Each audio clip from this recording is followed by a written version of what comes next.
Please come to order. Good morning. Welcome to the Commissioner St. Mary's County meeting this date, Tuesday, January 12th, 2021. I am Randy Guy, President of Commissioner St. Mary's County. I'd like to introduce the other commissioners. Sitting to my right, representing 1st Commissioner District, which includes Ridge, Piney Point, St. George Island, Mr. Eric Colvin. Good morning. Representing 2nd Commissioner District, which includes Leonardtown, Hollywood, Mr. Mike Hewitt. Good morning. John O'Connor, who represents the 3rd Commissioner District, which includes Charlotte Hall, 7th District, Golden Beach, and Mechanicsville, is joining us via WebEx. John, you on? Good morning. And sitting to my left, representing 4th Commissioner District, which includes Lexington Park, some of California, Great Mills, and some of Hollywood, Mr. Todd Morgan. Lisa. Sitting next to Commissioner Morgan is Dr. Rebecca Bridget, our County Administrator. Good morning. Elisa Casas, our Communications Director, is sitting at the table to our right. Good morning. Amy Carter, our Video Media Producer, is behind the glass. Please turn your cell phones off or on vibrate. I want to remind you that tonight at 6:30 p.m., the Commissioners will be holding our first public forum of the year. We encourage you to call 301-475-4200, extension 1234, to speak at the forum. At this time, I have the invocation and pledge by Commissioner Morgan. Please stand. Bow our heads, please. As we face these uncertain times in our nation, we ask you, Lord, to dwell among us. We pray for your power to be gentle, the strength to be forgiving, the patience to be understanding, and the endurance to accept.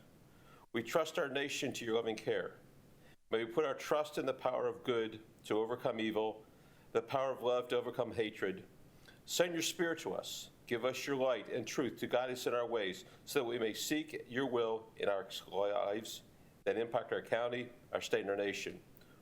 Comfort and guide us, O Lord. We ask this in thy name. Amen. Amen. Pledge allegiance to the flag of the United States of America and to the republic for which it stands, one nation, under God, indivisible, with liberty and justice for all. Thank you, Commissioner Morgan. Next, I need the approval of the consent agenda. I move to approve the consent agenda, which includes the minutes of January 5th, 2021, as presented. Second. I have a first and second. All in favor? Aye. Aye. Any opposed? Ayes have it. the motions last week. Okay, next we have a presentation from St. Mary's College of Maryland, State of the College. President Juan Jordan, President, and Charles Jackson, the Government Relations Liaison. Are you all on? Yes, we are. Good morning. Good morning, President Jordan. Morning. We're going to turn it over to you. Thank you so very much. May I have the first slide up, please?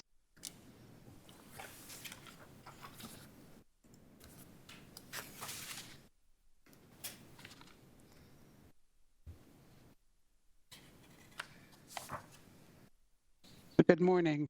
I'm Tawanda Jordan, President of St. Mary's College of Maryland. With me, as you stated, is Chip Jackson, the college's Government Relations Liaison. Thank you for the opportunity to provide both an overview of the college and a glimpse of things to come. Next slide, please. As such, I will discuss the college's recent increased enrollment, response to COVID-19, the local impact and engagement within the community, which includes upcoming capital projects that will benefit the region, curricular innovations that may help mitigate regional brain drain, and a few of the accolades bestowed upon the college. Next slide, please. I'm pleased to share that enrollment at the college increased this year despite the pandemic. Applications for the past fall semester were up over 50%, and we had the largest incoming class of new students in 5 years. Overall, enrollment was up too. Next slide. Notably, our success bucked the trend both here in Maryland and nationally, where we have seen significant enrollment declines. Dr. Jordan, Next slide. This is a very encouraging slide to see. This is good to see. Thank you. Oh, thank you. We are pleased with that. So on this slide, you can see that we continue to have strong enrollment for St. Mary's County. As you can see, the percentage of new first-year students from the county has continued to be about 9%, doubling the amount 4 years ago. And we have successfully grown the number of transfer students who live in the county to 37%. This is primarily due to our partnership with the College of Southern Maryland. Next slide. Our recruitment for next year is going very well. As you can see here, the number of applications at this time is 8% above last year, and roughly double the number of applications from 2 years ago. This bodes well for the future of enrollment at the college. Next slide. Our progress in turning around enrollment is due to several factors we have implemented over the past 5 years. We've hired new staff, overhauled our admissions processes, and enhanced our marketing.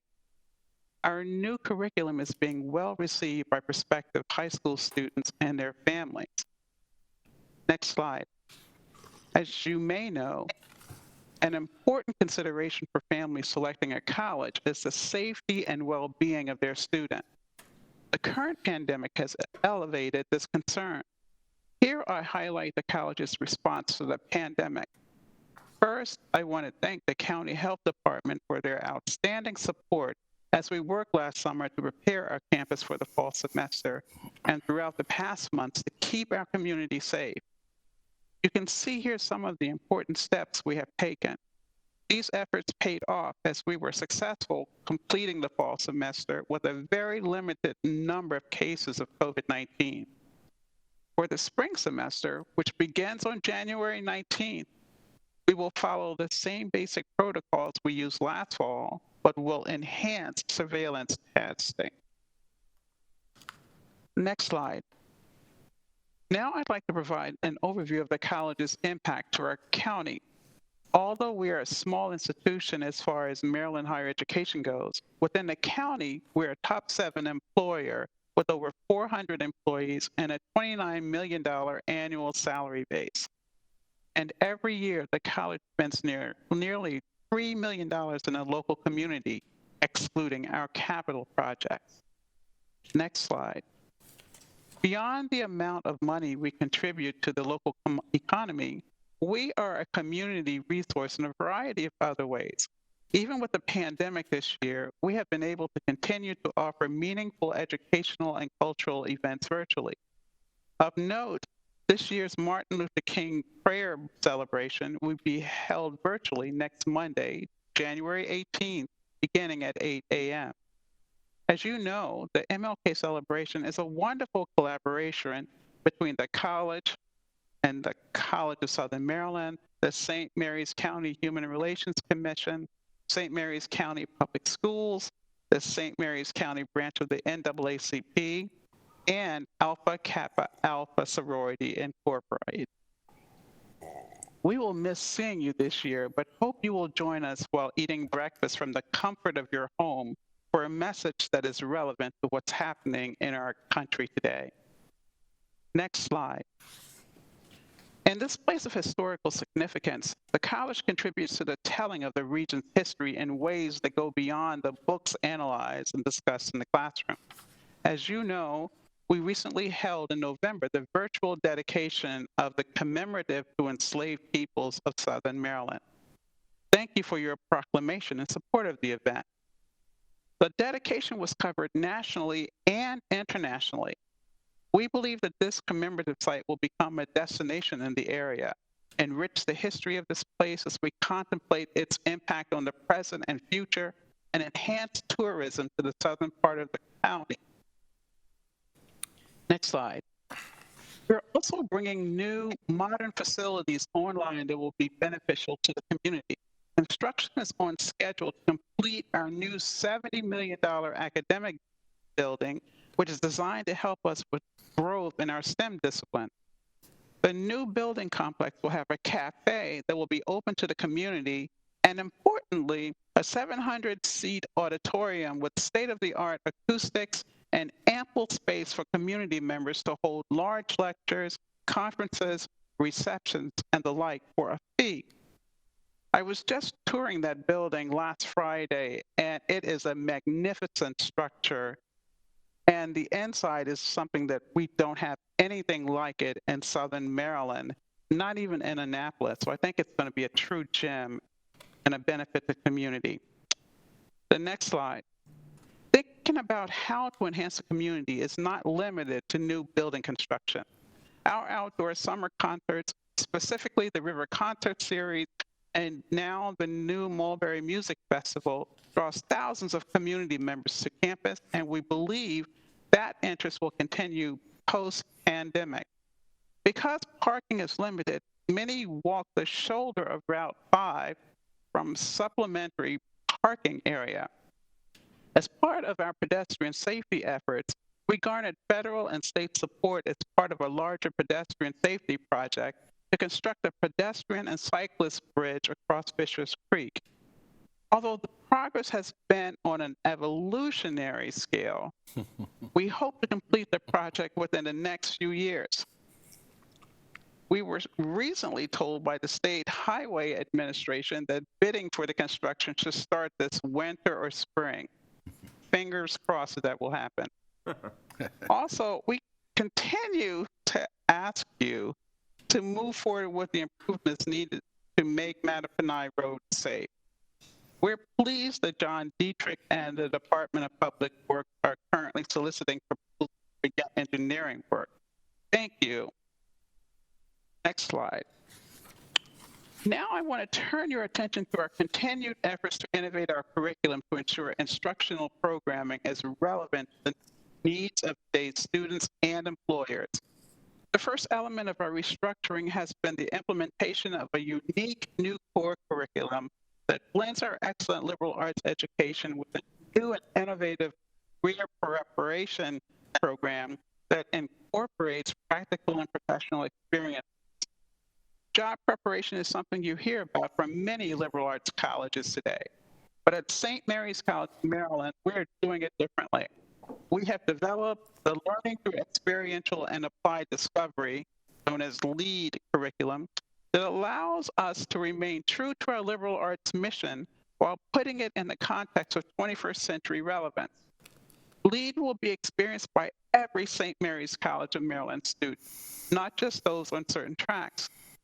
The requirement for every student makes it unique, is equitable, and provides our graduates with experiences that better position them for creative and innovative endeavors for today and tomorrow. Next slide. This new curriculum also comes with what we call the Honors College Promise.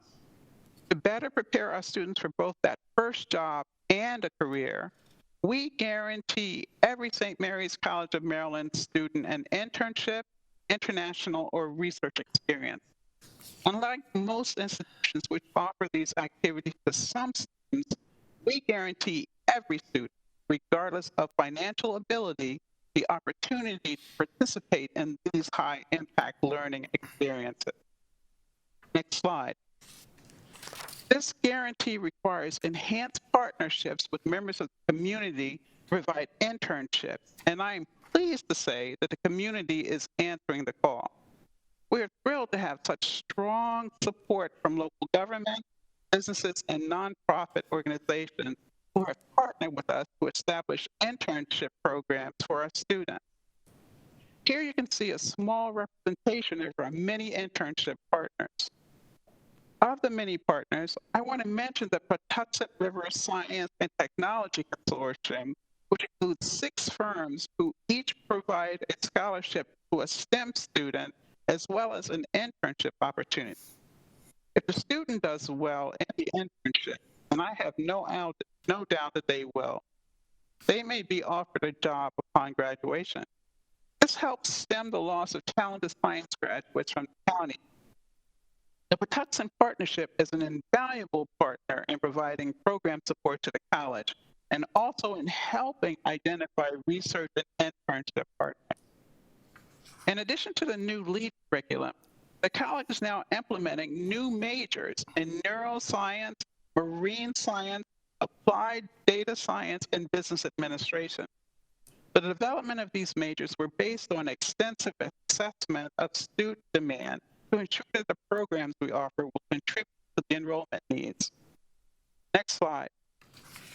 As the college continually works to enhance its community engagement, we remain cognizant of our purpose and our unique mission within the state. As an honors college, academic rigor is a must. The criterion of liberal arts excellence that is rigorous suggests exclusivity. But being public means we must balance the perceived exclusivity with access and affordability for a diverse population. We have managed to balance these competing criteria, and I am happy to say that St. Mary's College of Maryland presents a very high return on investment for both our graduates and the state. In addition to their outstanding graduation rates, our students are productive citizens and have academic experiences that prepare them for postgraduate education. As we all know, a liberal arts education is the most expensive form of undergraduate education in the nation. Nevertheless, our students carry a low debt load, and the extremely low rate of student loan default strongly suggests, one, we provide the financial resources to help our students pay for this high-quality education, and two, they are gainfully employed at a level where they can afford to repay their student loan. Next slide. The work we are doing as part of the LEAD initiative will help us continue the tradition of being a leader in higher education in the state, across the nation. A few of our national accolades are shown on this slide. One that I'd like to highlight is that we are ranked as the 5th best public liberal arts college in the nation. If you consider the fact that the top 4 public liberal arts colleges are military academies, St. Mary's County is home to the best tuition-requiring public liberal arts college in the nation. That is something we can all be proud of. Next slide. Many national organizations have recognized the outstanding performance of St. Mary's College and the success of our students.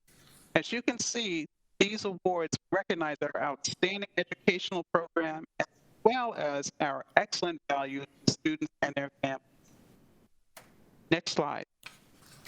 St. Mary's College of Maryland is Maryland's public honors college that has become, in less than 30 years, next slide, the National Public Honors College. Next slide. We're thankful for the contributions that the St. Mary's County Commissioners have made to support the River Concert Series over the years, as well as your appearances at the MLK Prayer Breakfast and other campus events. Over the years, our accolades have continued to grow, and we are building momentum. A question then is, how can you as commissioners help us maintain this momentum? On this slide, I presented just a few ways. The LEAD initiative is a game changer, and internships are integral to that success. We ask that you partner with us to identify and or provide internships for St. Mary's College of Maryland students across disciplines. Next slide. Secondly, please continue to provide support for our summer music series. Thank you for being a long-term supporter of the River Concert Series. As you may remember, 2 years ago, before the pandemic caused us to make the RCS virtual in 2020, we initiated the Mulberry Music Festival to provide additional summer music entertainment for the region and, importantly, to feature local musicians. Both the River Concert Series and the Mulberry Music Festival will return this summer in some form. We ask that you partner with us and continue to promote these efforts. Next slide. As I mentioned earlier, we seek your help to improve Mattaponi Road. We look forward to the upcoming engineering study to define how we can make the road safer for motorists and pedestrians while considering the historic significance of the site. Next slide. Also, we hope you can support the college's initiatives that enhance the St. Mary's County community. In addition to promoting entertainment and intellectual events, this includes providing resources to support the college's initiative to address the socioeconomic and health disparities within the county and our efforts to stem the brain drain by providing a diverse array of employment opportunities to our students and graduates. Ensuring that St. Mary's College of Maryland is always highlighted in the St. Mary's County tourism materials would also be helpful as a historic site, as well as entertainment and cultural hub, and importantly, a nationally ranked and significantly only four-year institution in the region. Last, we are seeking support to improve signage to mark on-campus tourist attractions and historical sites. This includes providing signage on Mattaponi Road directing residents and tourists to the commemorative. We're working with the state to provide signage along routes 5 and 235. So any help you can provide at this would be appreciated. Next slide. Thank you for the opportunity to speak about St. Mary's College of Maryland. We are happy to address any questions. Thank you. Thank you, Dr. Jordan. Great presentation, and we fully support your college.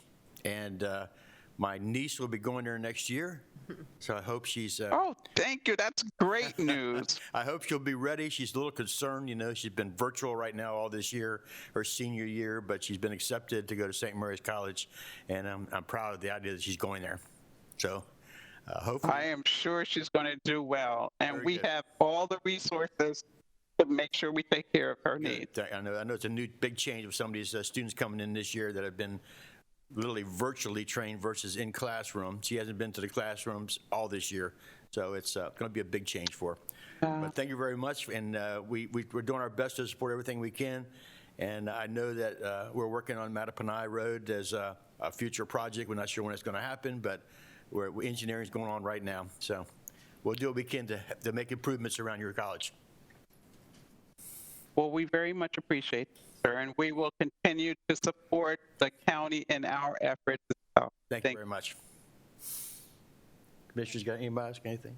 No, thank you very much. Yeah, thank you, Dr. Jordan, and I just want to, you touched on it briefly, but want to emphasize the role that the college has played in helping out with the COVID pandemic and your support of the health department. So thank you for all of that, too.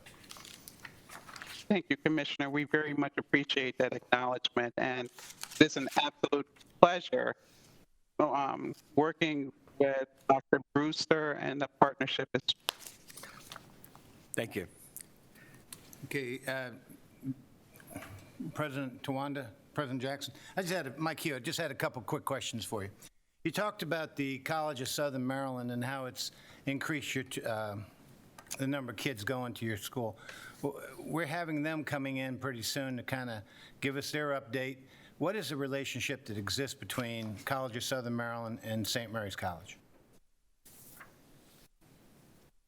I think it's a good relationship with our admissions staff and enrollment management staff are working constantly to enhance our relationship and ensure that when students come to the College of Southern Maryland, they maintain the vast majority, if not all, of their credits. You know that those kinds of things are important for transfer community college students going to four-year institutions. We're also working with them on a variety of initiatives with our Center for the Study of Democracy. And as you are aware, both of President Murphy and I, Murray, are on the advisory board for USM-SM, and so we have opportunities to speak then. So our faculty are reaching out to CSM, and I think it's a two-way interaction, and every year we're working to grow those enhancements. Would you call them a good feeder institution that's feeding kids? No, I would not call them a good feeder. I would call them an excellent partner and feeder for St. Mary's College. Okay, Yes. I should have said that. I'm sorry. That's a better way of saying it. Oh, It's no worries at all. Now tell me. The important thing is that we all recognize that it's positive. Great. Tell me, I see you get your new building coming online, and congratulations. I know that's a big deal. Now, the Board of Education has been holding graduations down at St. Mary's College for many years, and thank you for that. It's a great venue and works, I think, for everybody. Now, you talk about your new building will be there, but for a fee. Will these graduations for the high school still continue at St. Mary's College, and will there be a charge for it? I have no doubt that the graduations will continue at St. Mary's College, and they will have options on campus. Because, we have a new athletic stadium that accommodates lots, and I think we used it this year because of the pandemic. And if they want to utilize the new building, I don't see that as being a problem. Okay, good. What the fee may or may not be, I have no idea. We're Well, I going guess to be I good just worry community about, partners.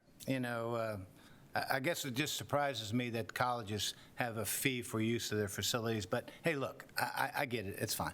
Let me move on to the next one. Well, I do want to just say that, and I'm going to let Chip join in too. Chip, do you want to speak before I hog up the mic? Sure, I appreciate that comment. We try to be as accommodating as possible, but for a new building such as this, the state of Maryland, who provides most of the funding, they expect us to generate additional revenue from the use of the facility.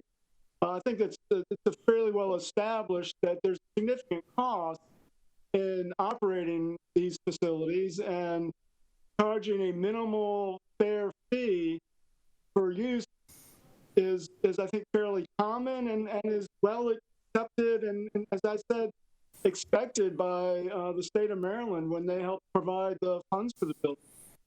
Okay, look, I don't mean to dwell on that. I'm just hoping that we don't have to pay for these kids to graduate down there. But let's move on.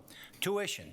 Is your tuition staying pretty flat, or is it going up or going down? So the Board of Trustees of the college voted for fall 21 to hold tuition flat, and that was Good. We were the first institution in the state to do that because we did that in February 2020 before everyone knew there was a pandemic going on, and we have made a commitment to hold our tuition flat or as close to flat as possibly possible. But we must be able to pay our bills as well. So we're going to do our best to manage that. And Pete and Chip wants to say something. Yeah, I would add that our tuition today is less than it was in 2012 Good. because the college has worked so well to maintain our tuition price reasonable, and we've had state support, no doubt, has helped us to do that. But tuition today is less than it was 8 years. Well, that's good to hear because, obviously the cost of higher education is expensive. Now, my last question, and I'll let you go. Sorry to have these tough ones for you. The 3.4% default rate on student loans, that's excellent. You talked about nationwide, it's over 9%, so that's very good. What does the college do for job placement for its graduates? I have a niece who graduated from a very expensive university in Washington, D.C., and thought she'd get a job right away, but she wasn't able to get one in her field. Point is that people, take out loans, people do a lot of financial sacrifice to get higher degrees. And do you have like a job placement for your graduates? We have a career development center that is most excellent, and we're continuing to expand those resources. We also have a wonderful network of alumni that work with helping our students become job and career ready, and we utilize that network to help to place them. So those are just some of the Pete, Chip, it's okay. Go ahead. I'll note, we showed that one slide that had all those badges and accolades, probably 15 or more on that page. One of those was a being recognized as a college of distinction for career development. And I think that speaks a lot of the efforts we take to help our students get ready for post-graduation life. And I just want to add, before we cut this line of questioning off, is that the LEAD initiative provides students with professional training and help them to understand what is required for what they believe they want to be, what they grow up, from the time they step on our campus as freshmen. And so that initiative is really designed to give students those skills ready for that first job when they graduate and their career. So it seems to be going very well. And if you look at the percentage of our students who want a job, who get placed immediately upon graduation, we have one of the highest rates within the state of Maryland. So we are really doing what we can to ensure our students are employable, graduate with St. Mary's College degree. Well, that's great news, and I wanted to give you an opportunity to promote that, and thank you for doing so. And as an alumni of St. Mary's College, keep up the good work. Thank you. Thank you, sir. Anyone else? President Jordan, thank you very much for your presentation, and believe me, we'll do everything we can to support your college. Thank you so much. Appreciate it. Thank you. Okay, next we are going to be moving on to Office of the County Attorney for legislative updates. Good morning, Commissioners. Good morning. David Weisskopf.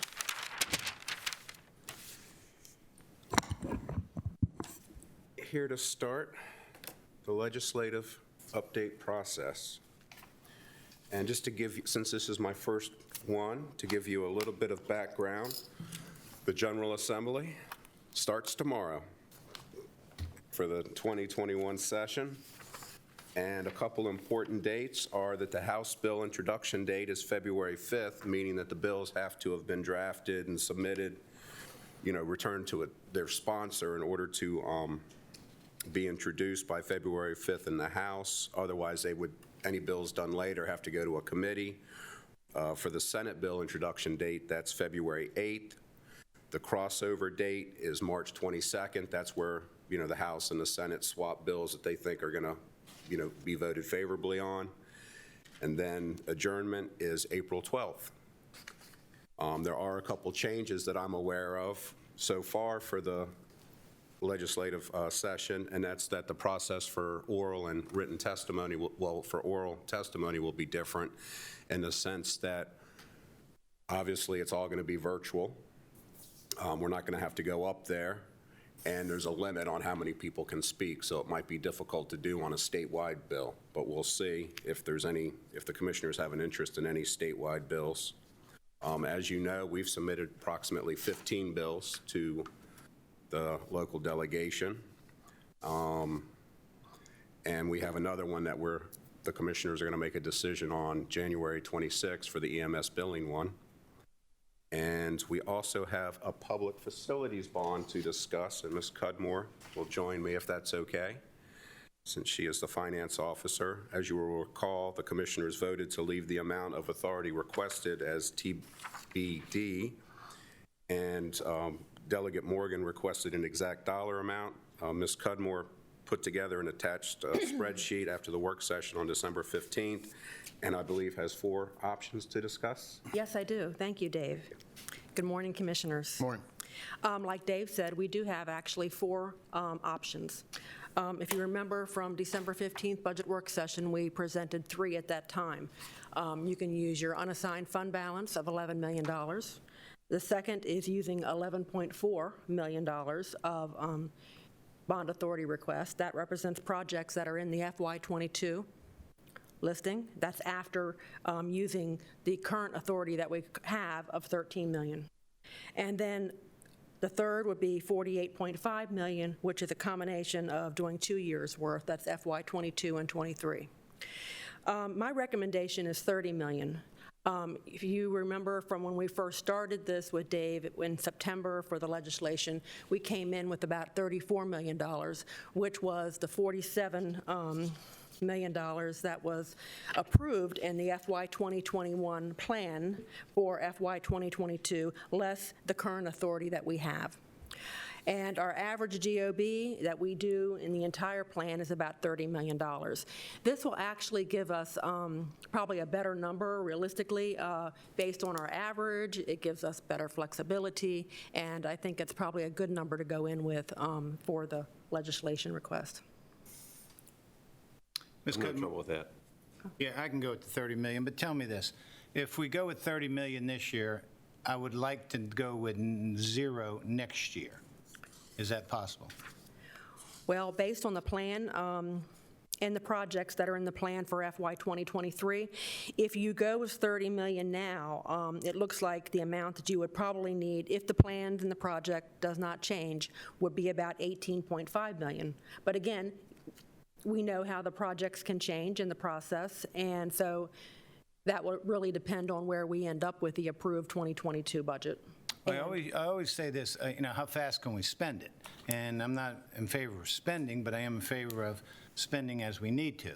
And I still believe FDR Boulevard Phase 3, especially 3B, is going to take longer than we've seen it take longer to acquire properties than we thought. Right. And I believe that could be one that may not be ready for borrowing next year. So that's where I kind of see a little bit of leeway, plus the fact that have moved projects that were placeholders, we've moved them out to Right. 27. Right. Yeah, so I'd support the 30 million too. Okay. So, Ms. Cudmore, we seem to have a unique opportunity this year. In the past, it's kind of been one of the sticking points for our delegation is asking to borrow money when we already have sufficient funds and don't need to borrow it. And this year, we actually have sufficient fund balance that we don't even have to ask for it. So my vote is to use our existing fund balance. Okay. But that would mean that next year we got to go for Right. borrow. 48. We do it year by year every year. Well, It's the first time I've ever seen. the 30 ask million would for be, 2 no, years. it used to be, didn't we do in the past a 2-year, 3-year bonding before? Oh, yeah. Many years ago, right. Yeah. Not in the last 4 or 5 years, but years We before. haven't borrowed money every year. No. No, we We haven't haven't. looked for borrowing authority every year. Well, the public needs to understand that when we're going for bonding authority, we're not borrowing anything. This just gives us the authority to borrow. Right. And as we move projects around, as we see delays in them, you have to understand that this authority, it may not even be used. So at this point, I support the 30 million for a 2-year bond. It looks like we have our projects moving in that direction, that we will need no more. So next year, we don't have to worry about borrowing next year. From a pragmatic point of view, I think the 30 million is a great compromise for this year. And I understand where Commissioner Colvin's coming from on fund balance. The COVID has delayed a lot of our projects, which I get. I also recognize that there's many other impacts from the state level that are going to impede our projects. So it'd be my recommendation that you use a combination of both, follow what Commissioner Colvin says with fund balance, the $30 million can be borrowed. When next year comes, there's nothing we can do about that because, no one has any better crystal ball tomorrow than we did a few years ago. But I do remember years ago, during my first term and part of my second term, we did do borrowing on a 2 to 3 year basis. What we don't know right now is going to be the impact to the county on what the state decides to do. We don't know with a new administration coming in to Washington what it's going to do. We believe that our revenues are up based upon the tax assessments coming in, but I've talked to a number of residents down in my end of the county, and the home value assessments aren't increasing significantly. The commercial side is. Right. Turn the aggregate around and go, okay, well, everybody's working from home, and how long will that trend continue before we have empty spaces? We don't know. So like I said, a combination of both at this point in time, I think, is the most prudent path forward for the county, and we worry about next year when we get to next year. Right. So that being said, do we gotta make a motion or something? Yes. Yes, there's a motion. I move to request authority to issue $30 million in public facilities bonds and authorize the Commissioner President to sign letters to support the delegation to the House and Senate committees for the hearings on this bill. Second. Any further discussion? I have a first and second. We'll do a roll call vote, starting with Commissioner Hewitt. Yes. No. Yes. John? No. Yes. 30 million goes. Thank you. Thank you, Ms. Cudmore. Next, we are fortunate to have Delegate Morgan on the line. He has brought up a liquor license one-year waiver of fees legislation that he would like to introduce, and he would like to have Commissioner support on. Ms. Hildebrand is on as well, obviously not speaking on behalf of the liquor board. You know, only the board can do that, but she's here to help answer any questions. As you can see, she was very, kind to us, filling in all the numbers that she did. Basically, there's regards to restaurant license fees, there's 65 restaurants ranging from, a $400 to $650 yearly fee. So the total current fees are about $40,000. Of that, commissioner's share would be 30,000. I'm sorry, did I say 40 or? Yeah. The commissioner's share would be roughly 30,000. The town of Leonardtown share would roughly be 10,000. And then bar license fees, that's roughly 51 bars ranging from $250 to $650. The current total fees is $31,000. The commissioner's share is about $27,000, and the town of Leonardtown share is about $4,000. So that's the sort of money that we're discussing that, possibly we'd have to make up somewhere else if this waiver went forward. But that's just the information I wanted to give you, and then Delegate Morgan is online. Would you like to discuss it, sir? Yeah, thank you all for having me on this morning. A little feedback in the microphone. So never really got this whole WebEx. Yeah, so the idea was that during COVID, we always use the phrase that we're all in this together. And the truth is that restaurants and bars have disproportionately taken it on the chin this session. So I know you all have some stimulus and some other money that you're trying to push through. But I think it would be really good and symbolic to go ahead and cut fees for this coming year and exempt them from, I have a piece of legislation to do that. And I would like y'all support on it. But I also believe that y'all can do this well to go that route. Delegate Morgan, I know you've got meetings very soon, so we'll try to keep our conversation brief. But we talked about this, and I have no problem with this. I think it's a good thing. It is kind of just, it's not going to necessarily make or break a lot of them, but it does show support for our restaurants and bars in the area.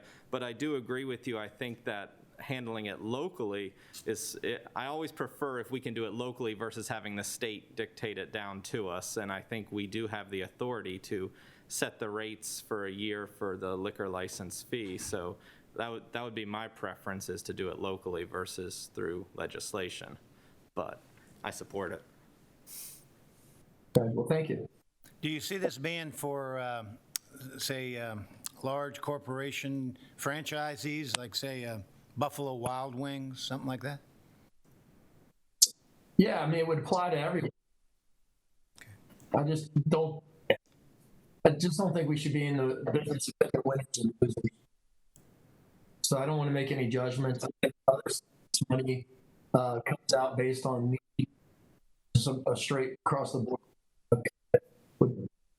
Single that we want these businesses to be successful. Who knows, might actually give us a competitive neighbor.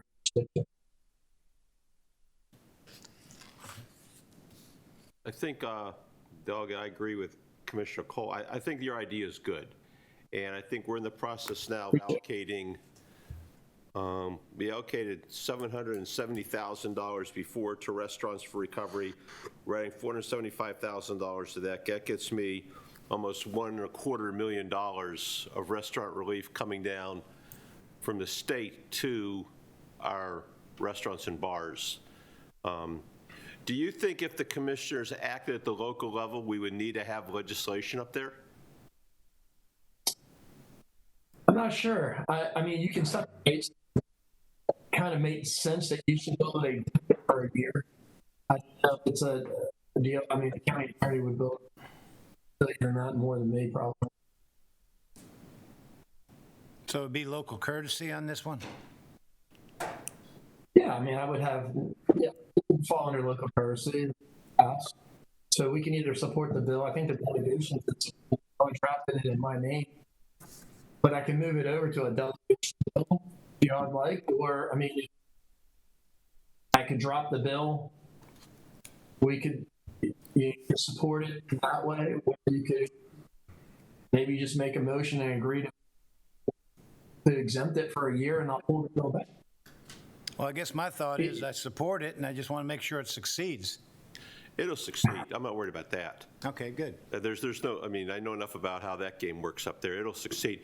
I think going back to Commissioner Colvin's point, I think to your point, Delegate, I wouldn't mind having you drop the bill, but if we can make the decision at the local level, it gives everybody up there one less of the 900 pre-filed bills to worry about to get them off your plate. Right.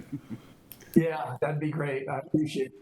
And that, excuse me, that's something I hadn't looked at, but I know St. Mary's, and I'm glad Ms. Hildebrand is on because she can answer this. The St. Mary's County Liquor Board usually does something a bit different. The annotated code, usually gives the local liquor board the authority to enact permits and fees and that sort. But what the St. Mary's County Liquor Board has always preferred is to actually set the fees by statute in the annotated code, as you can see from one of the ones that we're putting forward, this year. Right. And so since they've been enshrined in the annotated code, which is, Annapolis, my guess is it probably has to be a delegate bill. What would be your take on that, Ms. Hildebrand?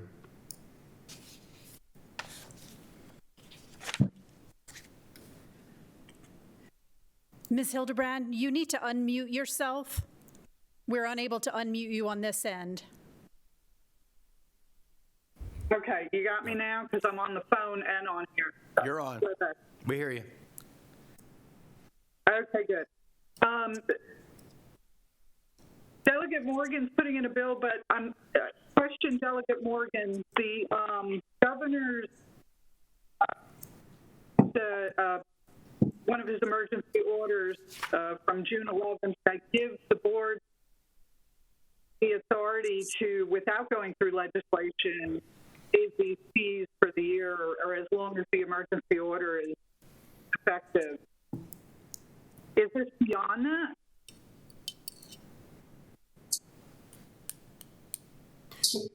I had a little trouble understanding it across the webcast on here. What I think the question was about the fees. My understanding is that those fees are pushed off, but they're not exempt. They're pushing off something that's really exempting it lessens the weight onto the business. So, and just for clarity, this is not one of the fees that we approve every year when we approve our budget, or it is? No, these are set by the liquor board, which is in turn set them through the annotated code. Okay.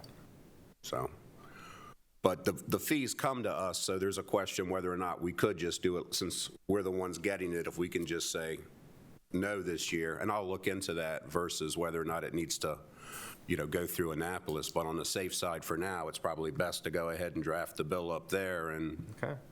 In that case. I know the delegate has to go to the caucus meeting. I think that it's prudent that, why don't you do the research that we need?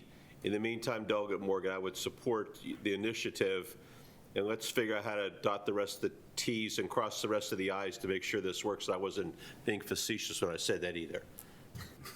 Yeah, I know. I appreciate your support. All right. So, and we'll just work on it. Move to approve the proposed legislation to give St. Mary's County bars and restaurants a 1-year waiver from paying their liquor license fee as proposed by Delegate Morgan, and authorize Commissioner President to sign letters of support to the delegation and House and Senate committees for hearings on this bill. Second. Could I just have comment on that? On that, I would also include at the end of that bill, based upon the research that's been done by Mr. Weisskopf and brought back to us. Agree. I mean, is that an amendment? I think it's a friendly amendment. Friendly amendment. Friendly amendment. Second. Okay, you got that change, Doctor? Yes, Okay, thank good. you. Okay, we have a first and second on the amended bill, amended motion. All those in favor? Aye. Aye. Any opposed? Ayes all have it. Thank you, Commissioners. And lastly, real briefly, the last page was just drawing your attention to 3 bills that we're already aware of and keeping an eye on. The first was Senator Bailey's one regarding prohibition of tobacco products in school. The second was a Tri-County Council bill with property management regarding the Southern Maryland RAC. And then the third was Delegate Clark's bill regarding the marine contractor licensing requirements. And that's what I have. Are they meeting in person up there, or is it all virtual? It's all virtual. All virtual? No, they'll be in person, but split into separate chambers. So one chamber will be. Well, they virtual. always have that, the Senate and that. Well, no, like the House is, I believe, is that correct, Delegate Morgan? Delegate Morgan, how you all meeting up there? Yeah. So half the House downstairs in one of the bigger rooms, and the other half of the entire body is over in the staff. And matter of fact, they even moved members around for social distancing. There's agreement in many members in the gallery. Well, hopefully they don't put the urban So it's counties in one definitely room and the here. rural counties in the other. Any other questions, Commissioners? No. Okay. Thank you so much, you. Delegate Morgan. Thank you, Delegate Morgan. Thank you, Dr. Morgan. Thank y'all for the vote and everything, and be safe, and I'll talk to y'all soon. Door's always open, give me a call. Thank you, Thank Ms. you. Hildebrand. Thank you. Thank you, Mr. Wyckoff. Thank you, Your sir. presentation. Okay, next we go right into County Administrator time. Thank you, Commissioner President Guy. Just to note, there's no meeting of the commissioners next week on January 19th. So we'll review the draft agendas for your 2 meetings following that, January 26th and February 2nd. So on January 26th, you have a boards, committees, and commissions recognition where we'll have the commissioners actually read the names, but no one present. Proclamation, again, will be virtually, School Choices Week.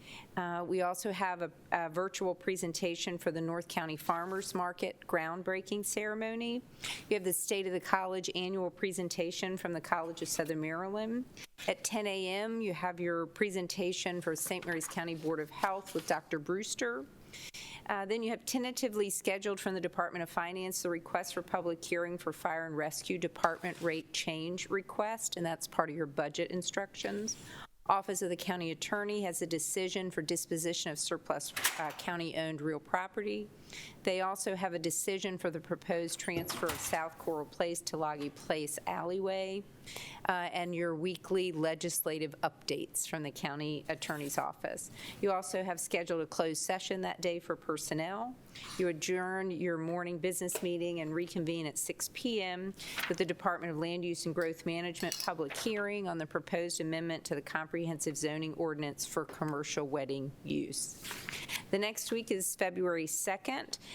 You have 3 proclamations scheduled: African American History Month, Dating Violence Prevention Month, and Transit Equity Month. You also have a request for public hearing on zoning map amendments from the Department of Growth Management, and your weekly updates from the Office of County Attorney on legislation. For this morning's business meeting, we begin with item B from the Department of Economic Development with the ACT Work Ready Community designation. Chris Casalemas, Director, presenting this morning. And I believe you have Ellen Flowers Fields on WebEx from the College of Southern Maryland. Good morning, Chris. Good morning. Thank you, Dr. Bridget. That's correct. Today, we're asking commissioners to sign a commitment agreement signifying interest and support in pursuing a designation for St. Mary's County as an ACT work-ready community. I'll go over a very short PowerPoint, but as Dr. Bridget pointed out on the phone is Ellen Flowers Fields. She is the Associate Vice President for Continuing Education and Workforce Development at CSM. She has led several stakeholder meetings on this ACT Work Ready Community concept, so she'll be here to help us understand exactly what it is. I'll start the PowerPoint here.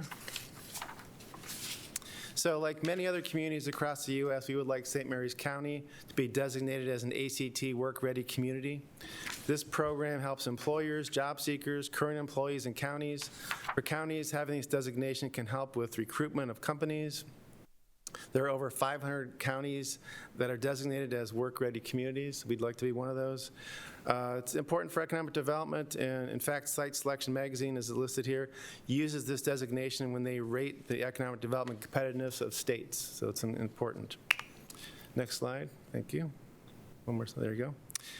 The initiative consists of verifying and certifying essential foundational skills for workers and awarding ACT WorkKeys National Career Readiness Certificates to individuals who meet the work-ready standard. So there's a certain standard that certain employees meet, and they can get a certificate saying that they're work-ready. And listed here on this slide are some of the specifics of the program: job profiling for employers, assessments for workforce professionals, credentials that help economic developers and attraction, a curriculum for educators, and assessment for college and career readiness. Next slide, please. Communities that have implemented the ACT Work Ready program have shown workforce productivity, have been able to assist workers to build essential skills, and have demonstrated economic development competitive advantages. Next slide, please. This slide talks about the benefit that ACT Work Ready framework provides. ACT has expertise in assessments and certifications, and this experience helps communities in this pursuit. So ACT may recognize that name. They do the college test, the SAT and the ACT. ACT is a nonprofit institution that's been around for over 60 years. They're kind of in this business. Next slide, please. The assessments go beyond reading and writing competency and include a range of hard and soft skills. Scoring is in applied math, graphic literacy, and workplace documents. Next slide. This is the final slide. Both Charles and Calvert County are also participating in this effort. We're asking commissioners today to sign a letter of commitment. There's no cost to the county. It's not a non-binding agreement. It just shows support. Later this month, there'll be a boot camp that's paid for by CSM. At the boot camp, we'll establish a framework for Southern Maryland. So we'll learn more about it. I'm certainly not an expert in this. If you have any additional questions, I may be able to help, or Ellen. But the idea is that we get a wide array of people to participate. In some of the stakeholder meetings, we had the superintendent of schools, we had Tawanda Jordan, I think, was part of the meeting, but we had several meetings with a pretty wide variety of folks. So it's something good. 29 states are participating. Like I said, I think there's 500 counties participating, so it's pretty widely accepted, and it's a good thing for us. So with that, I'll turn it over to commissioners, unless Ellen has any additional comments at this time. I guess. No comments, Chris. Ellen, if you would, please, Todd, could you explain to me the ultimate goal at the end of this? The ultimate goal is connecting individuals to jobs. We hear from industry that students coming out of K through 12 are not prepared.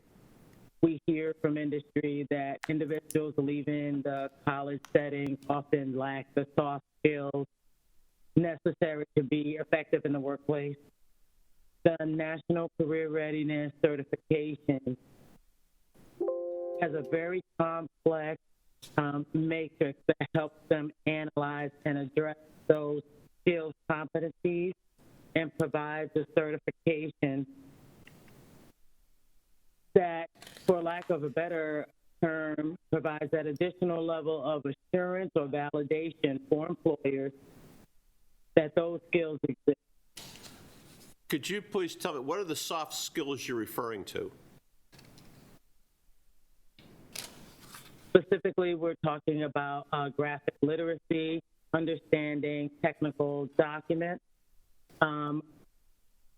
operating or working an efficient work pattern. Those are the three major areas that are affected. So this would be over and above whatever the kids are doing at any of the high schools within the Tri-County area? Correct. Okay, then the next question is As Chris mentioned, I'm sorry, how does this tie into what Ruthie's doing with the Tri-County Council? Is this basically a K through, or is this a 9 through 12 initiative, I should probably word it that way, versus a job placement program that she conducts over at TCC? No, it actually complements what Ruthie is doing. Okay. The Tri-County Council recently invested in a platform called Skill Up, which is a bridge development program for skills. It's primarily focused on the unemployed to help them get the skills and competencies they need in order to enter the workforce or to pursue certification and career exploration. The Tri-County Council has been involved in these conversations around the National Career Readiness Certification.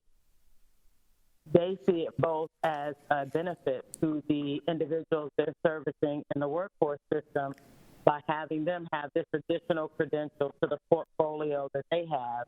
The K-12 system sees this being an additional credential that their high school graduates could have in addition to the high school diploma that certifies their competency, as well as at the community college. We see this as something that supports the traditional college learner who's exiting college will have this additional certification. Okay, thank you. The college currently does a number of ACT testing competencies. We don't currently provide the National Career Readiness Certification because you need industry buy-in, economic development buy-in, and broad education buy-in for that competency to be recognized. Okay, thank So you. we've spent the last year engaging stakeholders in industry around the value of this product. And you have industry support. So again, it's both for people entering the workforce and people that are in the workforce that are looking to maybe transition to another company. They get a certificate saying we've met a certain level of skills. And employers can say we're looking at people, if they are hiring somebody who has these certificates, they know they've met a certain level of skills. They are qualified in certain levels. They've got some soft skills, so they know they're not going to go in there and they're taking less of a gamble when they hire somebody, so it's good for them. Okay. So it makes me feel old to say this, but Children are speaking. Children are talking now. the generation that's younger than me, I hope when you look at these soft skills that you put some emphasis on email and email usage. I see struggles with the younger generation with one, attentiveness to emails, and then professionalism in emails. So just something from my experience that I wanted to pass on, but thank you. Hey, Ellen, if you're an older person, since we just talked about the youth a second, how does someone who's coming back in the workforce start to get these certifications? Or is it not designed for people through like me? the college of Southern Maryland.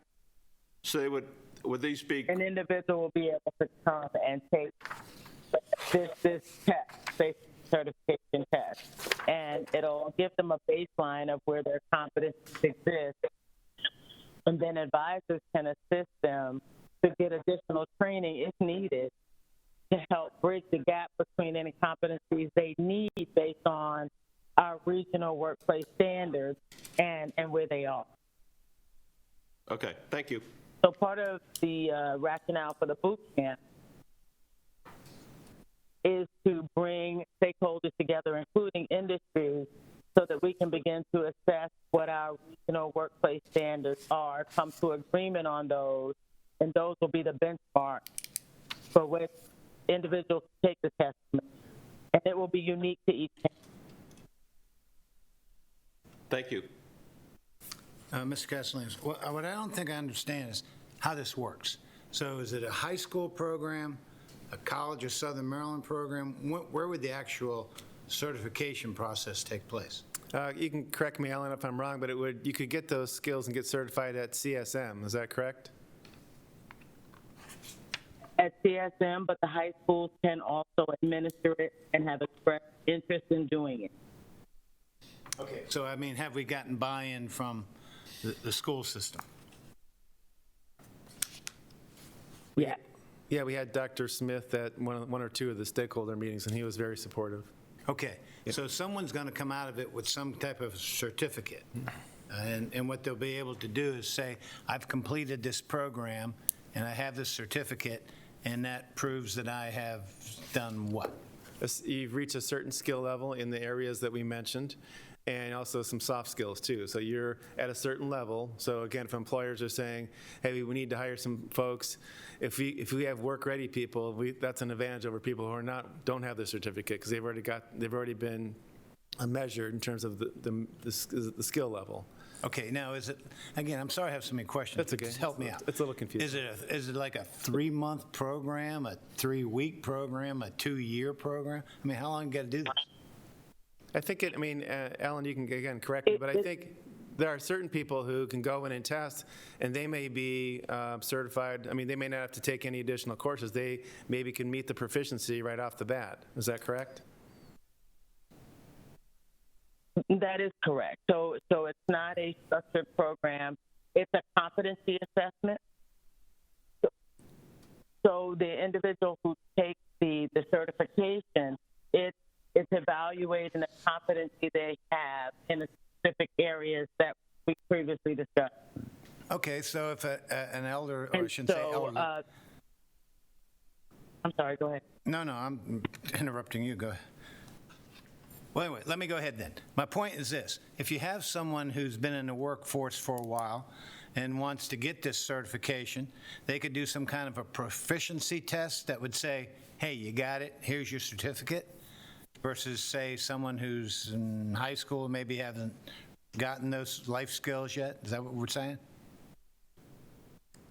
Both can occur.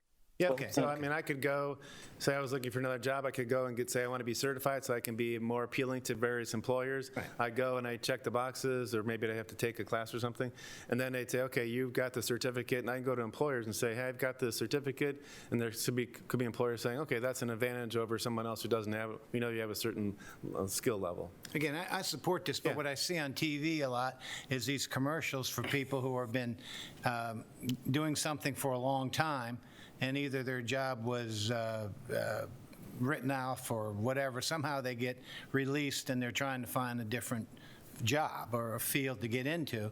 And this seems like it would be a segue to help them get into a different field if they've been doing something for 20 years or whatever. I think it's a positive. I mean, it can only help workers. It can only help employers. It can help our office. If we say we're a work-ready certified community, that's good for us when we're trying to attract businesses. I agree. Okay. Yes, Ellen, is this a fee for the program? What is the fee for? Okay, I'm going to look at this thing from two angles. If the school system's involved, they're going to come in and ask you for money to support this, my guess. Simultaneously, if non-school participants want to work in the game for applied math, graphic literature, workplace documents, is there a fee for them to go to CSM for this? The ACT test is $35. The early discussions that we had with the school system was that this was a cost that they could absorb. For CSM, the cost will be included in the tuition and fees for our programs, just as current other assessments are. So if I were to come in and take the test for applied mathematics for sake of discussion, I'd pay $35 to get that certificate, if I could pass. Yeah. Okay. But CMS will charge a fee. CSM will charge a fee, and the school system And the school says, system, There think- they will- say they can absorb it. yeah. Okay.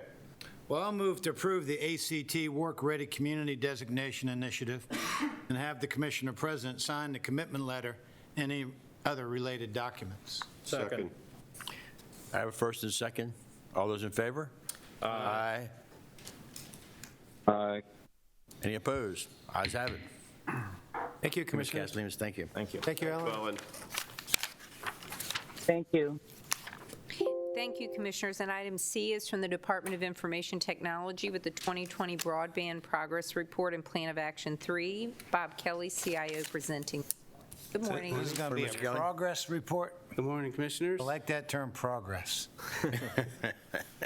Well, Commissioners, good morning, and thank you for this opportunity. I have a couple of items before you this morning. The first is the 2020 Broadband Progress Report. I think the broadband is a high priority to the Commissioners and to our community. You've made a significant investment in the last 6 months, and much of the CARES funding that was used to make advancements expired on December 30th, and so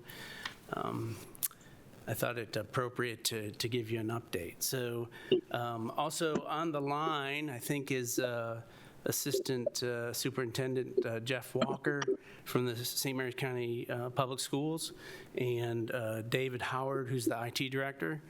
There's one slide on here where we're going to talk about the Broadband for Unserved Students grant, and if you have any questions, they'll be able to help and answer those things. So without further ado, I'd like to just jump right in. A lot of work has been done in the last 6 months, and so there's a couple of the second slide here is the projects that we worked on. So I want to briefly touch on the Wi-Fi to the parks and libraries, critical infrastructure connectivity, our middle miles work, the broadband for unserved students, and then we'll segue into the broadband assessment, which also funded. So next slide, please. Thank you. As part of the CARES funding that was provided and approved by the Commissioners of St. Mary's County, we installed infrastructure to the Leonardtown Library Senior Center, and we have connectivity now to Lancaster Park, Dorsey Park, Baggett Park, and the final connection to Chaptico Park will actually be done. It's actually probably being done today. There was some splicing that needed to be done that got delayed over the holidays because they couldn't get on the road. And so we actually added 1.1 miles of cable plant, and we're expecting to have Wi-Fi in those parks by March. So we have the equipment that was purchased under the CARES grant, but we have to get that mounted and configured. It's a new mesh technology. What about Chancellor's? Do we already have it? Chancellor's already is there, yes, sir. Yes, sir.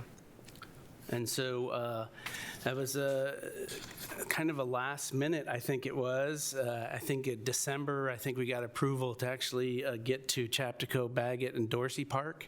And so we scrambled and actually got not our normal vendor, but we had another vendor that was able to, I believe he actually drove out to Indiana to get the fiber and came back and got it installed. And so we'll be connecting those up. That'll be free Wi-Fi over the county infrastructure at those 4 parks. We'll turn it on when the parks are open. We'll turn it off when the parks are not open. And also we'll provide the opportunity for us to connect up and add some cameras too for some security, which is good.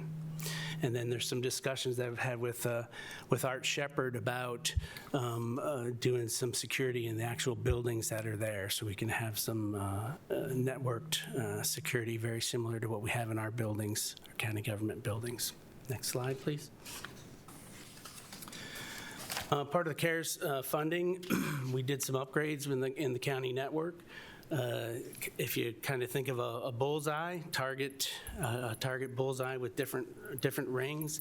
Here, of course, on the campus, we're at 10 gig. Probably that second ring now, we're out to 10 gig. So we have a lot of capacity for our county offices coming back to our infrastructure and getting the connectivity that they need. There's an upgrade that we have the equipment for. We purchased the equipment to do a phone system upgrade, which will, it's going to really help us have some complete redundancy with our phone system, which is the infrastructure behind the scenes. We had a backup phone system down at another location, and the challenge is the number of phone lines coming in, right? So we have all the phone lines coming into our main campus, and when you flip over to a backup system, you really don't want to be paying for the same amount of phone lines that you're never really using. And so we have some new technology that we're going to be using that's going to allow us to have full redundancy there. We've also, using CARES funding, we've brought on, we have the capacity with the phone system upgrade to bring on the other 2 libraries. The new library here in Leonardtown was on our phone system, and we'll bring the Lexington Park and Charlotte Hall Library on our phone system. That's a positive. I think it was mid-November or early November, there was some additional opportunity for us to establish connectivity to the locations at the Northern Farmers Market and the Regional Agriculture Center. So we used that funding to get that conduit and that infrastructure installed there. As there's three commissioners on the board right now that do not have wired broadband connectivity. You know how expensive that infrastructure is to install. And so this infrastructure that we've had and what we've done with this funding added 1.3 miles of cable plant. And so in a later on item, subsequent item to this, I'll be requesting that you consider to approve an amendment to the Newtown Players lease. That's an item, I think it's the 3rd or 4th item that I'll be talking about. Right. That's actually leveraging the connectivity to the parks.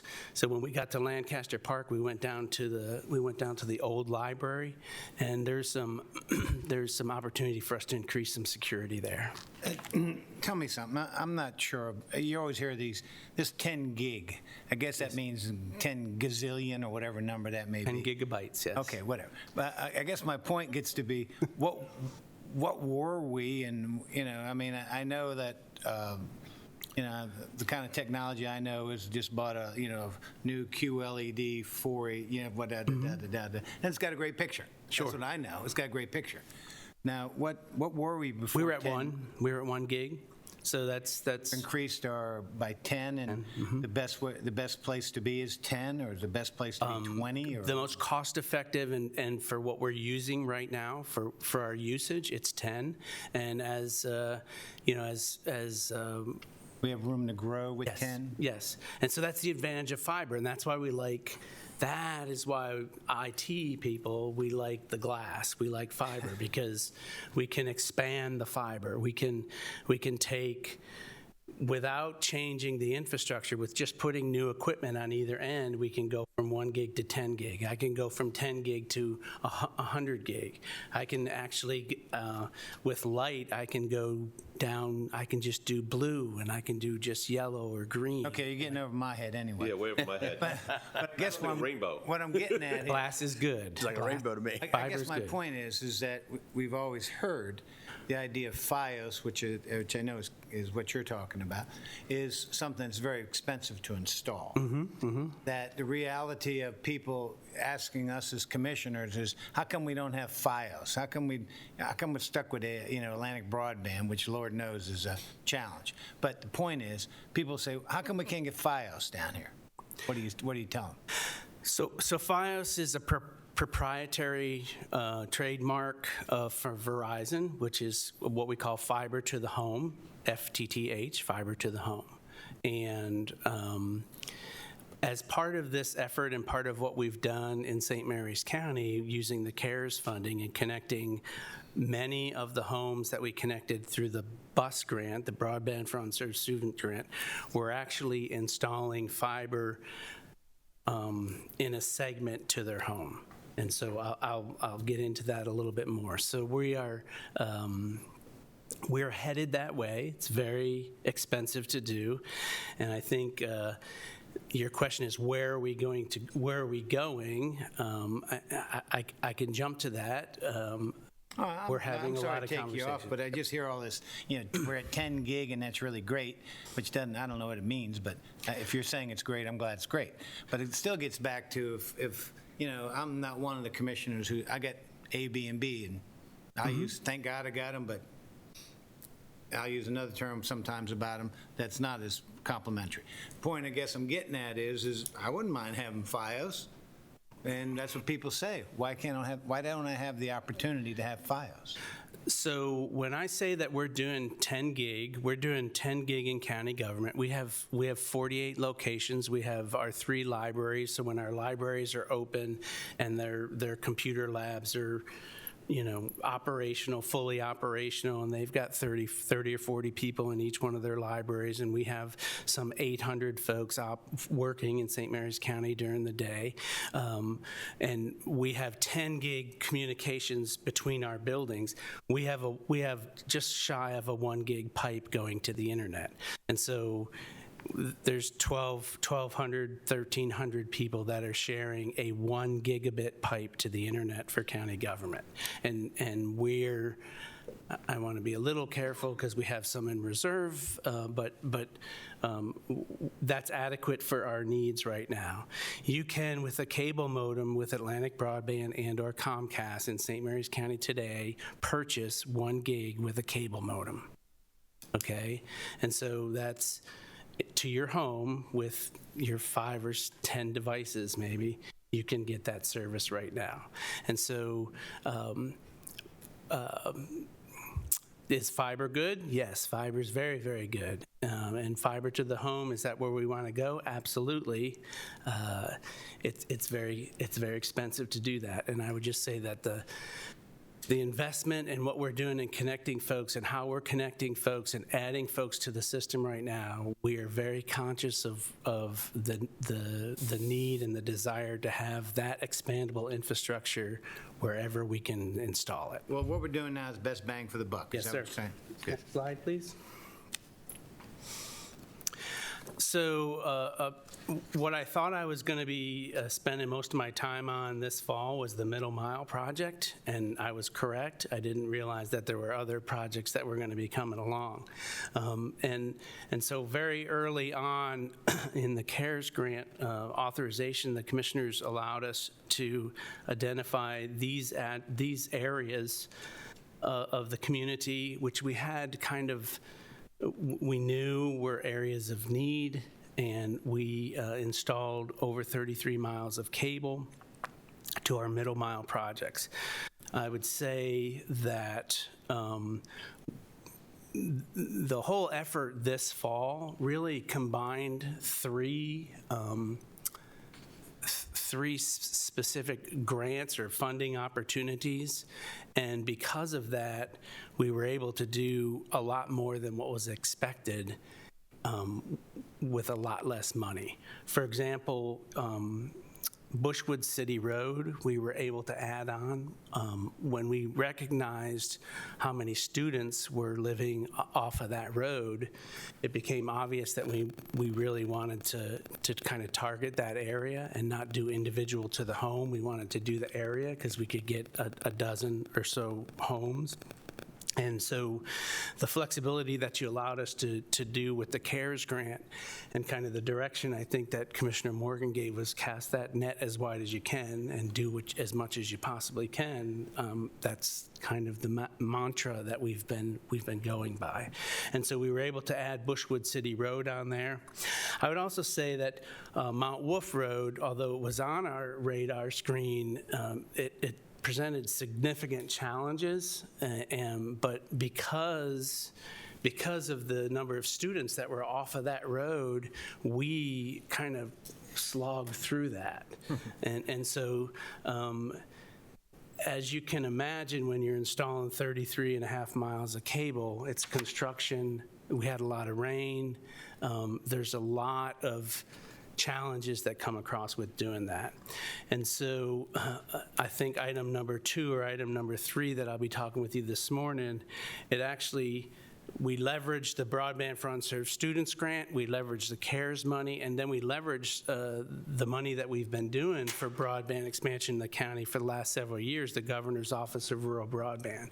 So by combining those 3 efforts, we were able to Atlantic Broadband was able to go out with a contract and say, well, we've got all these 3 different projects here, and they were able to get a much, much better price per foot rate than what we originally had expected. That's a question I have for you. When you talk about the number of miles we've installed and the cost to install, and the cost to install is significant, is the cost for the fiber significant?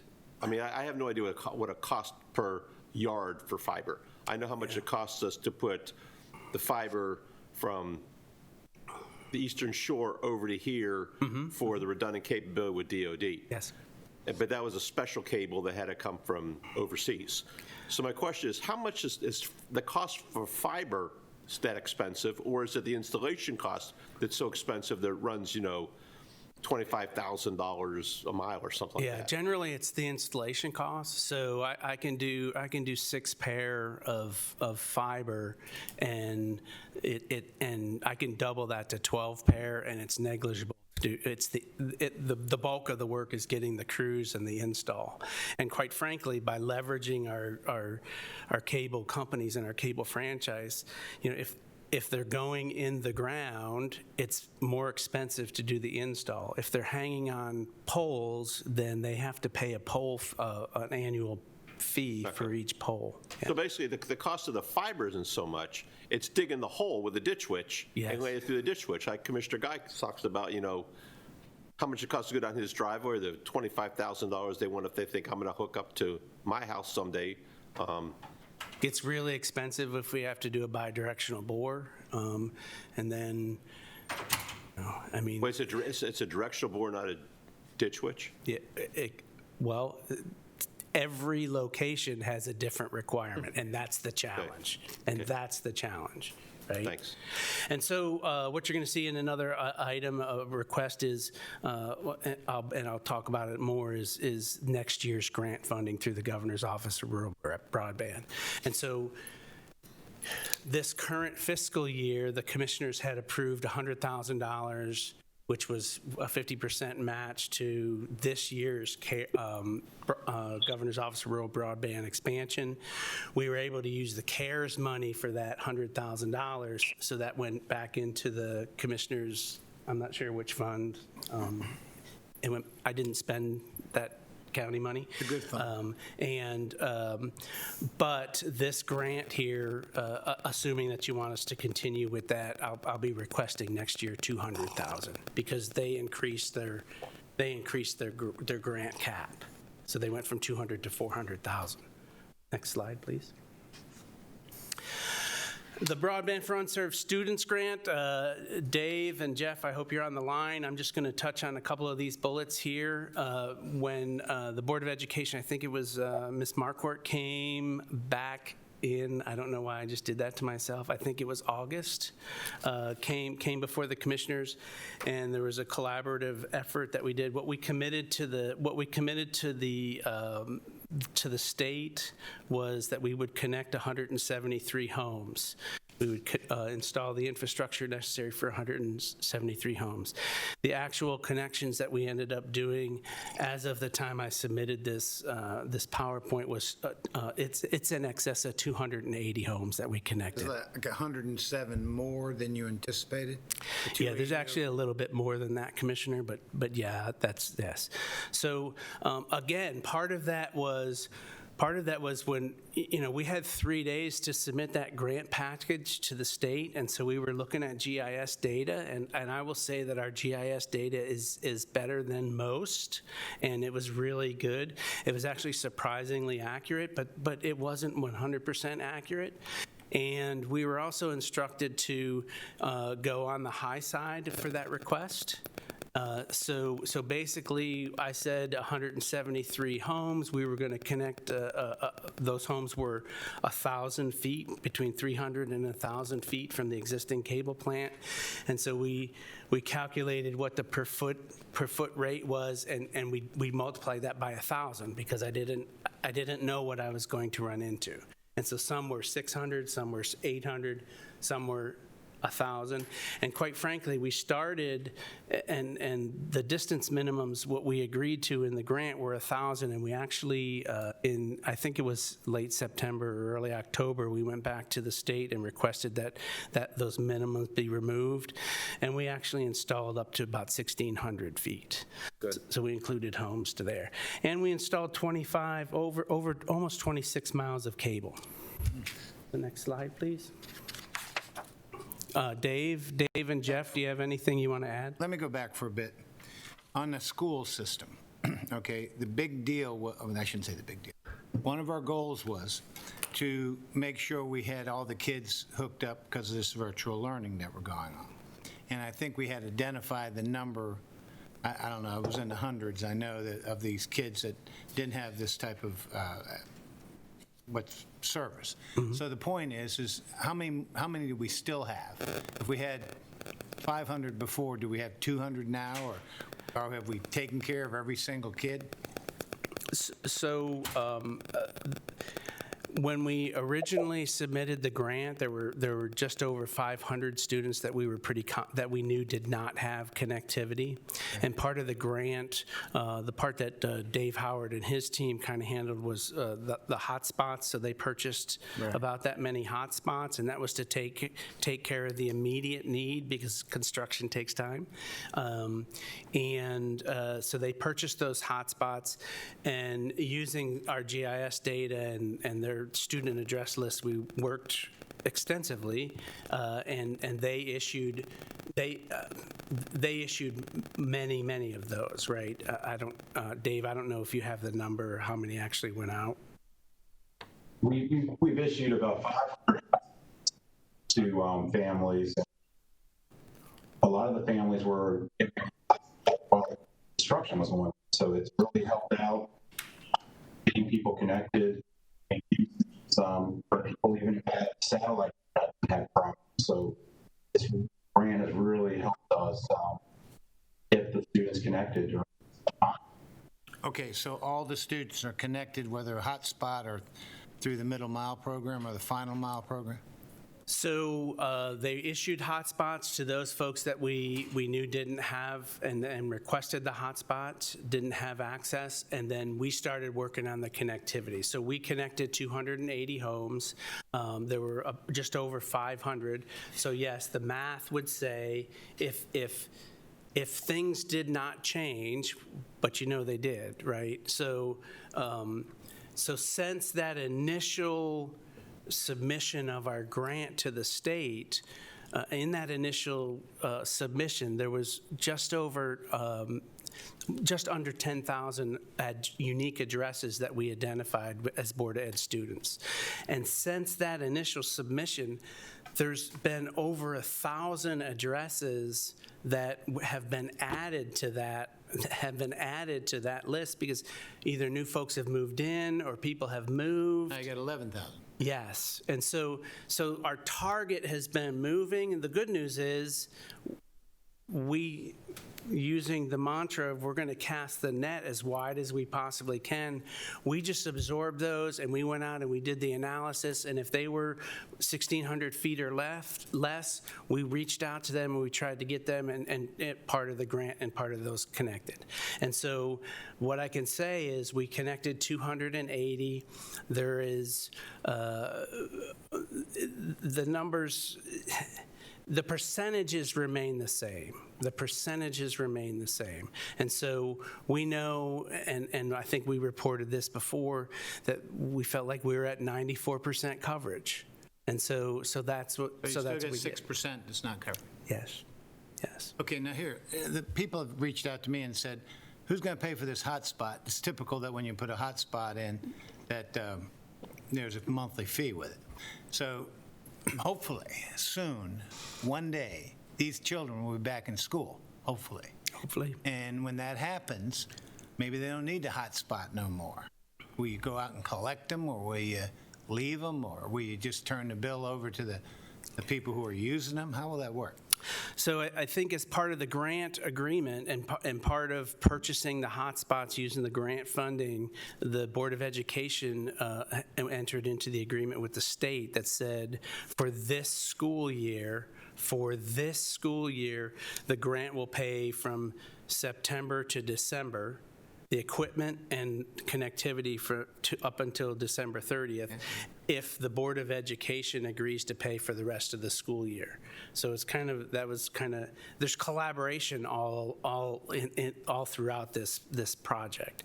And so that's what the Board of Ed reported to you, and that's what they committed to do. Now, as we've connected these folks and provided the access to these folks, you're right, they don't necessarily need that hotspot anymore.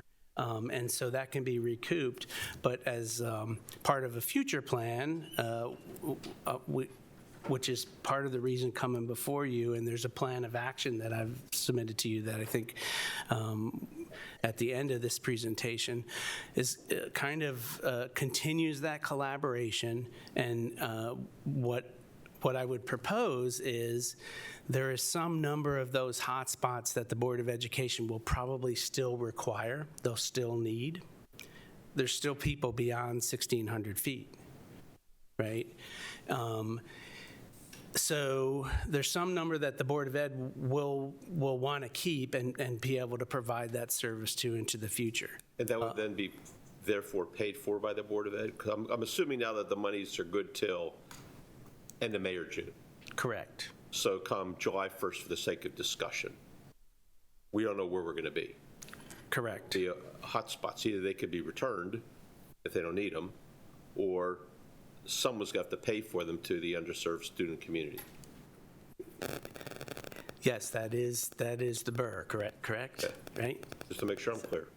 Well, Todd, I think that the issue that at least I've heard is okay, I definitely need it for my child. But my child will go back to school one day, no one knows when, but that will happen. But the people who are telecommuting may be still doing that when it's said And using the hotspot that's been provided by the school system. And the point is, they should pay for it if that's the case. I mean, that's just my opinion. Well, that's what I was getting to with, okay, come July 1st, and there's going to be students that need it. They're back in school, but the parents using it to telecommute, and Lord only knows what's going to happen in that world in the future. Right. But who's going to pay for that hotspot that's been paid for previously through CARES grant money? Again, that's going to be a question that's going to have to be answered at some point in time, I think. So in part of the plan of action that's at the end of this presentation, which I'm asking for consideration for approval, I've had discussions with the library director, Mr. Blackwell, and have had some initial discussions with both Dave Howard and Jeff Walker with the Board of Ed. And the question was, my question was, well, what about the hotspots that you no longer will need? There's some number that's remaining, and that's a resource that I think the county could leverage and take advantage of.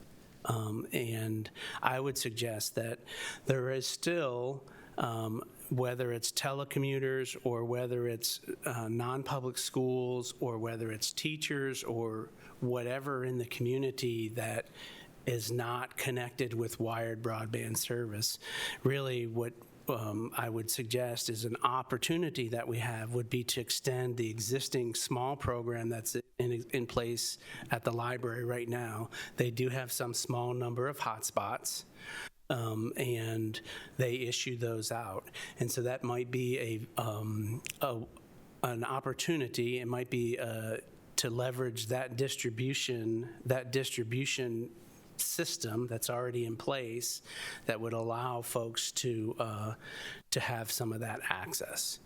And again, that becomes a funding issue. That's the burr, and that's the challenge. But next slide, please. And so, actually, if you could go one more slide. And so, in summary, In less than 5 months in St. Mary's County, we've installed more than 61 miles of cable. Oh, congratulations. That's Actually, it's 61.6, I was doing the math, so good for you. But I still say, we should have you on FDR Boulevard. You know? Well, I would say that it's, John Dietrich and his group definitely help with this. I mean, there's a lot of collaboration. There's folks at my team. There's the Board of Education. There's certainly Bernie Weeks over at Atlantic Broadband. I think I was speaking more to him than I was talking to my wife in the last 5 months. And my wife doesn't appreciate that, and actually I don't think Bernie does either. But that's the total infrastructure that we installed in the county. That's a lot. That's a lot to do in 5 months. We could do more. It's not that we ran out of homes to do installs. It's not that we ran out of there was incredible support funding wise.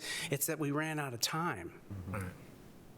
And I would say, kudos to the commissioners of St. Mary's County government, because you authorized this effort very early in the CARES grant project. And I know you took some heat for some of that, but because of that action, we got ahead of all the other folks that decided, we're going to do broadband. And right now, the challenge for those folks is that they can't get the material. Sure. Right. So they ran into this whole logistics backlog that we took advantage of. No, and I agree with you, because I've talked to some of my colleagues over on the Eastern Shore, and they're worried about how to get rid of the CARES money, and they're coming up with all kinds of ideas, and they want to know what you guys do. And I said, quite frankly, we spent, I think, about half our CARES money on broadband installation, using, previous words, casting the wide net to make sure that not only the students had it, but also the individuals who had a telecommute had it at the end of the day. So congratulations to you and your guys for doing a great job. Yeah. Thank you. Again, we can't underemphasize, by combining these three efforts, the bus grant, the CARES money, and the Governor's Office of Rural Broadband, we were able to really focus and target and get those areas specifically. I mean, the response for students and the need there was incredible, and we still have more middle mile stuff to do, but I think we did really well. And so 280 bus grant, 286 I'm showing there. Again, that number fluctuates, and it's even going to increase. It's even going to increase, but I think the number that I'm most proud of is the work. If we go back for the last 3 or 4 years of what we've been doing with broadband in St. Mary's County, there's 650 addresses in St. Mary's County because of the support of the Board of Commissioners and the work that we've done that have wired broadband that didn't have it. And here's the good news. The good news of that is that's not somebody that's coming. That's not a reoccurring expense coming back to county government. When we've made that investment to connect that home, even if that individual moves, sells the home, the connectivity is still there, and we never have to go back and address that again. It's like Smetco. Once you get the electric hooked to your house, whoever lives there will use it, right? Yes. Good point. Yeah, Mr. Kelly, I'm really glad you put this slide in, because this answers a lot of the people, the citizens who have said, well, what are the county commissioners doing for broadband? And this isn't really the people who have Atlantic Broadband and are complaining about the service. This is people who did not have broadband access. So this is really good to see these numbers here. I still haven't got access. Me either. That's okay. That's okay. Out of pocket. You guys got it. Just pay it and No, get we it haven't done. got it. No, we haven't got it. And so the last bullet there is a request for motion to accept the broadband plan of action number 3 as presented. And really, I'm not asking for any funding. Although, Be nice. right, I'm not asking for any funding, but what I'm really seeking is authorization to kind of go the next, right? So, Mile. we're already doing the last mile in St. Mary's County with the Broadband for Unserved Students grant, so we're already doing last mile. And so I would just like approval authorization to really do that analysis that I need to do and working with our vendors to really be able to say, okay, percentages is one thing. I know who's not. I know who's not connected in St. Mary's County. One of the things that this last 4 or 5 months has really opened up our eyes is I need to go back and press our cable companies and make sure that they are adhering to and that our folks that are within that 300 feet know that they're within 300 feet and they can get connected. Because I think that number, there's a significant number of those folks that when they hit our vendor's website and they try to get connectivity, it comes back and it says no, they're not able to connect, and they just stop. Code 404. Yes, something like that, yes. And so I think if you're willing to move forward on this plan of action, it kind of gives me the authority to kind of go and say, okay, let's really find out and let's really press. Let's look at these options, maybe potentially do something with the non-public schools, especially if pandemic continues, and maybe because that's another good sub-segment of our community. But really, what we're doing is we're really whittling down that number of folks that are not able. I'm not talking about affordability. I'm talking about accessibility. Mm-hmm. Affordability becomes the issue after you have accessibility. You can't even get to affordability if you don't have accessibility. Now tell me, maybe, and I know you get two different ones here, but I'm assuming over the last 3 years with this 650, you've gotten most, if not all, of the low-hanging fruit. Say the easy ones that were easy to get into, or the ones that created the least challenges. Now, you're probably going to start on a different set, whether they're beyond 1,500, 1,600, however far they are. Do you have a plan to kind of like, you got a guy on an island, that's probably not going to work. But if you got someone who's 2,000 feet, do you have a plan for like the next level of how we can get more? Sure. So essentially, the cable franchise requires our cable providers to provide service to extend their cable plant 1 mile if there are 20 homes within that mile. Can they do it 1 mile if there's 10 homes? That's what I guess I'm asking you. So with the CARES middle mile project that you approved that we've just completed this fall, we were actually attacking, say, the 12 to 16 homes per mile. And the list that I provided in the package, which is part of the governor's grant, the list at the end, we've actually gone through every road in St. Mary's County, and we have identified the homes on that road that we believe are not connected right now. We have more work to do because I think there's some that are actually within that 300 feet, so I need to whittle those out. And quite frankly, I haven't had the time to go back and pull out what we just completed for the middle mile because it's been 12 days. But when I get that, so I know where we need to go, and what we are proposing with the next submission of the middle mile grant to the Governor's Office of Rural Broadband is we're actually dropping down between 8 and 14 homes. Oh, good. Because that's what we've heard. Yes. There's 6 homes or 8 homes, but we got to have 20 and we don't have it.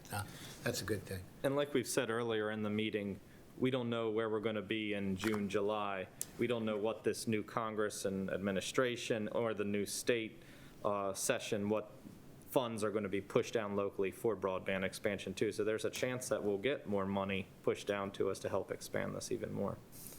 And I want to be ready to go when that, if that occurs.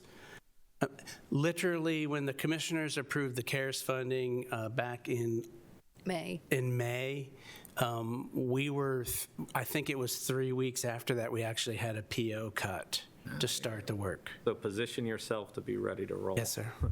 Yes, sir. Well, I'm going to move to approve the broadband plan of action 3 as presented. Second. Any discussion? Mr. Kelly, I appreciate all the work you've done. It's been tremendous, and I hope you continue doing this. But two things being of interest in this county, telework is probably going to be a big thing that's going to stay. And I can see more and more education online. So I think this broadband initiative is tremendous. And I thank you and your people for everything you've done to make this happen. Do appreciate it. Thank you very much, I can sir. get the 1,200 feet to my house. He was teleworking last week. Not about you, Commissioner Guy. I'm telling you. Okay, I have a first and a second. All in favor? Aye. Any nays? Aye. All ayes. Ayes have it. Thank you, Commissioners. And also from Mr. Kelly is the broadband executive summary. And if you'll introduce your guests on WebEx, that'd be great. Thanks. Yes, Commissioners. Also, as part of the CARES grant funding, I believe this was like in late September. Also, you authorize a broadband assessment to be performed, and our folks at our folks at Delaker Associates and Kevin Delaker and Kelly Lewis both have a very innovative approach to encouraging and moving communities forward with broadband connectivity. And so we use some of that funding, and on a very short timeline, they were able to do a very thorough broadband assessment in St. Mary's County. So with that, I'm not sure who wants to step up first, Kelly or Kevin? I'll get started, Bob. Okay, thank you.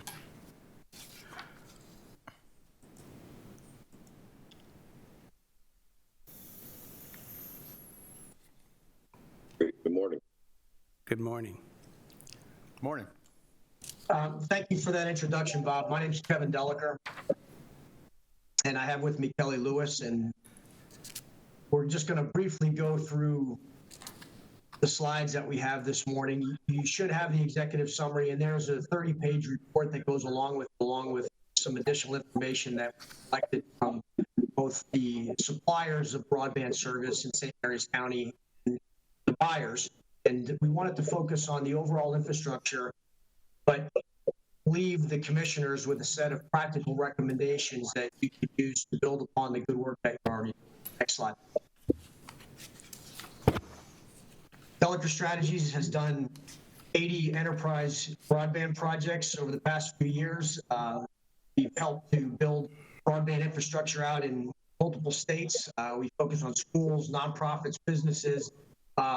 Kelly Lewis and I have worked together on many of these projects, and Bob was an excellent partner to work with since we've been engaged in this project beginning this fall. Next slide.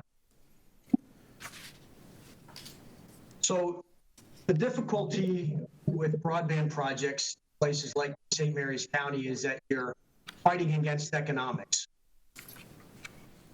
The problem in rural places is rather straightforward.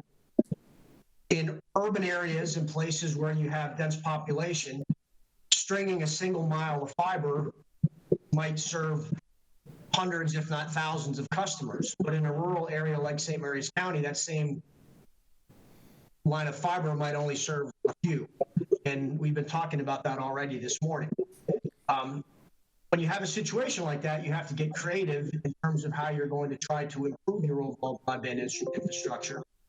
And since broadband is not a public utility delivered by the government, and it's regulated in different ways than other public utilities, it requires a different approach to trying to improve the level of demand and the level of supply to spur infrastructure development, preferably with the private sector. Now, St. Mary's County has been fortunate because they've had access to some supplemental funding in the past. It looks like that's likely to continue going forward. And St. Mary's County has done an effective job of just identifying the problems and then knocking them down one by one. To gather the information for this assessment, we looked at publicly available information.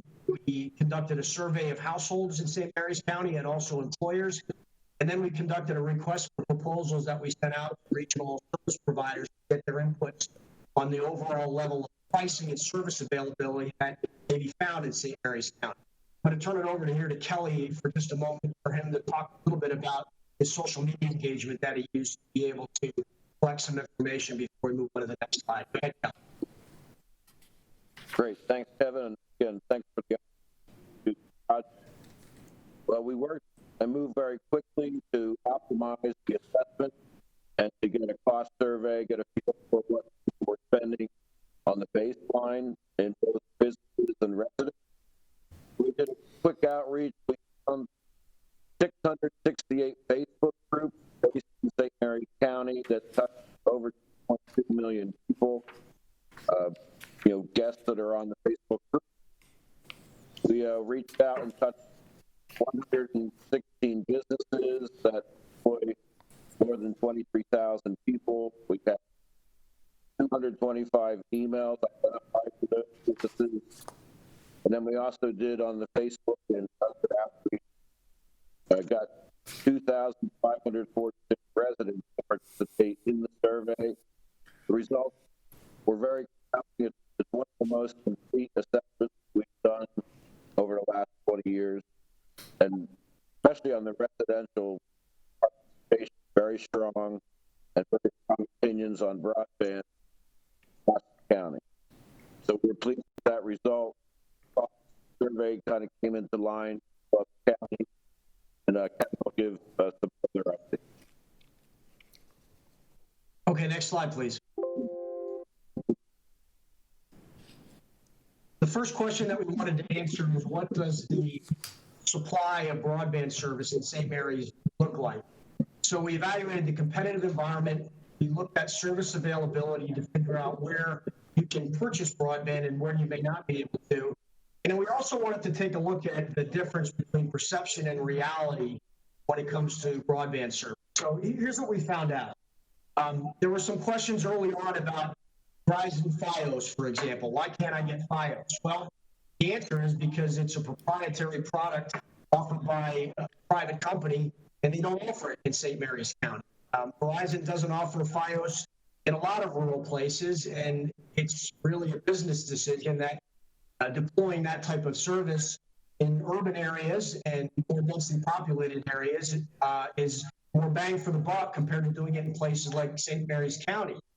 That's unfortunate, but there's really nothing you can do to force a private company to build out infrastructure if they don't want to. Verizon does have an extensive local infrastructure that may be used by competitive providers using their fiber backbone, and they do. But as you well know, your residential and small business broadband service is dominated by the cable companies. Atlantic Broadband in most of St. Mary's County and in some parts, Comcast as well. One of the things that is true is that you do have competitive telecom providers in and about the St. Mary's County marketplace, especially when we talk about the commercial marketplace. When we did our RFP, we got some fantastic proposals from different providers offering everything from low bandwidth options to very high bandwidth options, 10 gigabit and higher. So realistically, any business in St. Mary's County that wants to get these higher bandwidth amounts is able to purchase those things. Our cellular service in St. Mary's County is a mixed bag, as you well know if you drive around the county. It has pretty good coverage overall, but notable dead cell zones. And the residents and the businesses of St. Mary's County were happy to share their perceptions about where those places are.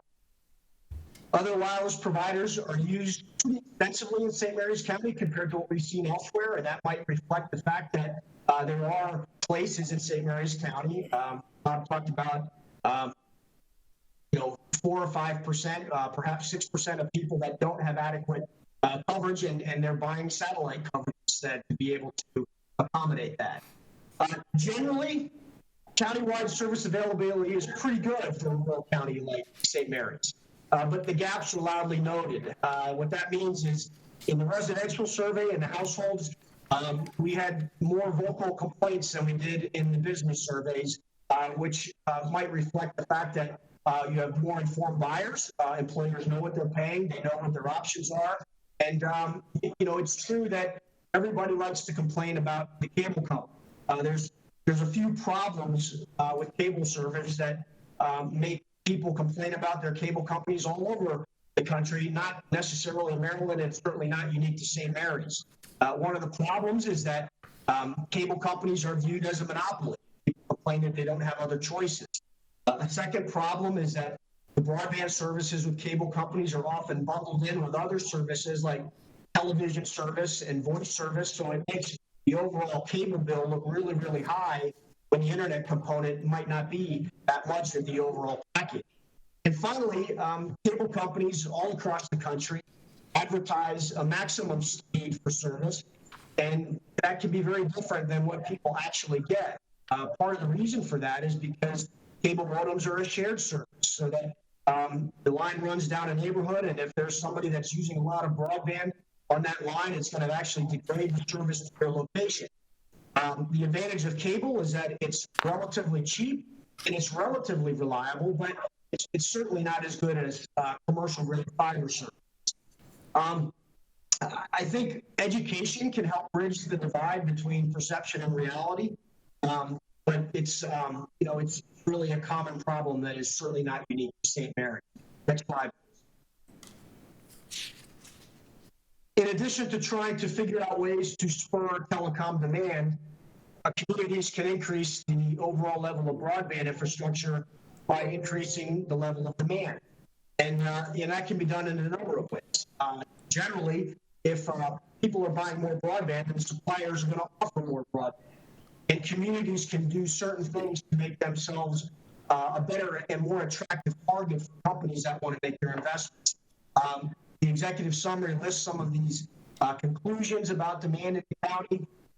You don't have a lot of big businesses, which is a factor that really makes it more difficult to try to drive broadband out. But you do have good middle mile service, and you have a lot of viable small businesses that are using broadband services.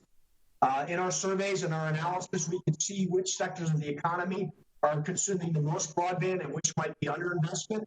For example, some of the municipalities seem to be underinvested in the amount of broadband access that they're using. And, the move to COVID-induced work and learning at home is a big, big deal. And there's some statistics in the report that demonstrate the number of people that relied on their broadband connection to work and learn from home before and after the pandemic. And this is one reason why this is such important economic development and community issue. Next slide. Excuse me, can you go back one slide? I have a question for you, please. Of course. The demand for broadband can be stimulated by policy changes at all levels. I'm assuming from St. Mary's County Commissioner's point of view, we can't do anything on a policy change to affect the demand, can we? Well, it depends.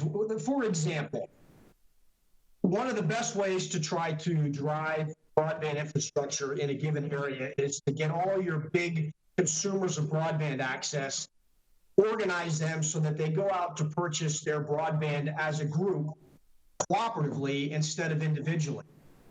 In St. Mary's, one of the biggest consumers of broadband access is the local school district, but they're already tied up in a long-term contract for broadband access via the Maryland statewide network. So even though the schools have lots and lots of local demand, can't really organize with those school districts to be able to use that local demand to drive more infrastructure in a competitive environment in St. Mary's County. Same thing with the big military bases and some of the big defense contractors. They're all buying off of other contracts that don't allow us to do those types of aggregate projects very well. There are things that you can do to spur small business demand. Certainly local governments can do more things, and we address some of these things in the recommendations on the next. Thank you. So I won't read through all of these because they're in the report, but I will highlight a few of the most important. We did get good RFP results that we intend to share with the local employers. One of the questions was, can I get these high capacity broadband services from people other than the ones that we know about, other than the ones that we're buying from today? And I think the answer to that question is emphatically yes, as evidenced by the results of the RFP. Bob and his team has really been doing an outstanding job of identifying and extending the fiber builds to the different places, using all these various funding sources to try to, just do that methodical work and that building fiber and digging trenches and all the rest of the stuff that it takes to be able to do it. And there's no really easier or better way to do that than just identifying the places that need it and then extending the fiber. There are some creative things that we identified. There's a Maryland firm called TCG that offered some very interesting ideas for trying to improve cellular service and create make-ready sites that might accelerate deployment of 5G, which is another way that's going to be very important for high-speed broadband in the future. There's another regional company called Talkie Fiber that many people in the county have not yet heard about, but they recently won an auction by the FCC, which was awarded without any coordination or impact by the county. It was direct federal program, but now they've gotten an award and they're going to be subsidized by the FCC to build out in parts of St. Mary's County. So it makes sense to engage them and do our due diligence with them to figure out how they come into the mix as another competitive provider that's going to be required to be in St. Mary's County because of these grants that they receive from the FCC. And the county really is a leader in how to figure this out. I think there's some steps that they can take to try to, share their expertise. And Bob really is already doing that in the way that he interacts with his other municipalities and the other nonprofits in the region. Okay, Kevin, hold on a second. Yeah. It's good. I like your passion. That's good. So backing up to Talkie Fiber, can you just tell me a little bit more about that? Or Mr. Kelly, if you know that's a new company that's going to be required to be in the county to provide fiber services, is that what you're saying? Bob, do you want to address it? Why don't you kick off and then I'll do a follow-up. Sure. The federal government had an auction to try to identify places nationwide that need broadband access, and they put bids from different companies, proposals in place to build out fiber to these locations that the FCC has identified. The locations aren't new to St. Mary's County or to your office. I think Bob has been aware of and tracking these places for several years. But the way these grants were awarded, the companies could apply directly, and then the FCC would review them and make the awards. So since Talkie Fiber has been selected, and they weren't just selected for St. Mary's County, they were selected for some other places in and around the region, they now have to roll out new services according to a schedule, and they're going to get subsidies from the federal government as long as they meet their timeframes. So it's another way that St. Mary's County has to take a look at a provider that's really new to the county, that already has some of this grant financing in tow, and it allows us to figure out how we can work with Talkie Fiber to make sure that they're coordinating with St. Mary's efforts and offering a service.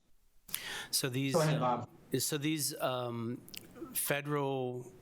This FCC grant was awarded in mid-December. Okay. And it is based upon the self-reporting of broadband service providers, the map that the FCC has and that they utilize. As Kevin said, there's no coordination, no communication with the local. I mean, the feds just issued an auction and they allocated the funds out. I've had discussions with Talkie and actually an extensive discussion yesterday just in preparation for this meeting, knowing that this would probably come up. Are we talking about ground, or are we talking about FCC negotiating and selling? Yeah, so the FCC said, here's my maps, here's the areas where they know They think they know where the need is for broadband service, and anybody across the United States, please tell us how you're going to fill these holes. And so they awarded the contract. They awarded Charles and St. Mary's. I'm not sure if Calvert was included with Talkie or not, but Charles and St. Mary's was included in the Talkie. They have 5 years to spend those funds. The first 2 years they have to prove and they have to roll out 20%, and so 20% of their coverage. So they're really looking at Charles County, and so From population per se? yes, right. So back to the same argument. It's the same demand issue. Ios, we're going to go where the money is, and the population base is significant. So we go on a peninsula, and Talkie Fiber's been going to focus on Waldorf North, probably. Correct. However, what I would say is that our discussions went very, very well, and it's another option for us to consider, maybe not with this year's governor's office grant, but it might be another option, especially if we can leverage some of our existing infrastructure, some of where their plan is to utilize some of the Maryland broadband infrastructure. So we know where that is because we've been a part of that. We've been players in that, and there are some areas that utilizing that fiber, maybe getting to some areas down in your locale. I like it, Commissioner Colvin, which if we could put a tower up and get infrastructure down to a tower and do some 5G or something like that. I think there's some stuff that. So does this depend on 5G at the end of the day? Or Talkie Fiber? I think it leverages. It's kind of casting that net, so they're going to do whatever they can do to get as much as they can. And so I know that didn't really answer your question. Regardless, if the end product is wireless and it's 5G, they still need fiber infrastructure tying that back. Okay. Talkie Fiber is 100% fiber optic network. Okay. Sounds good. Okay. Thank you. You're not getting. Next slide, please. No, I'm not. I know I'm not. Okay, Kevin, thank you. Sure. So we already spoke about the enterprise users. I think Bob also addressed, going back to the local cable providers, especially broadband. He talked about franchise agreements. This is really what we're talking about here. Issue number 7. There was an acute need for the work and learn from home relief, but you already have an active program for it. It's hard to imagine what you could be doing more to address this. The bottom line, I think, is that you have a very sophisticated operation that was going long before COVID hit. Bob's been working with your office on plans to try to not just identify where you have the gaps, but fill them in.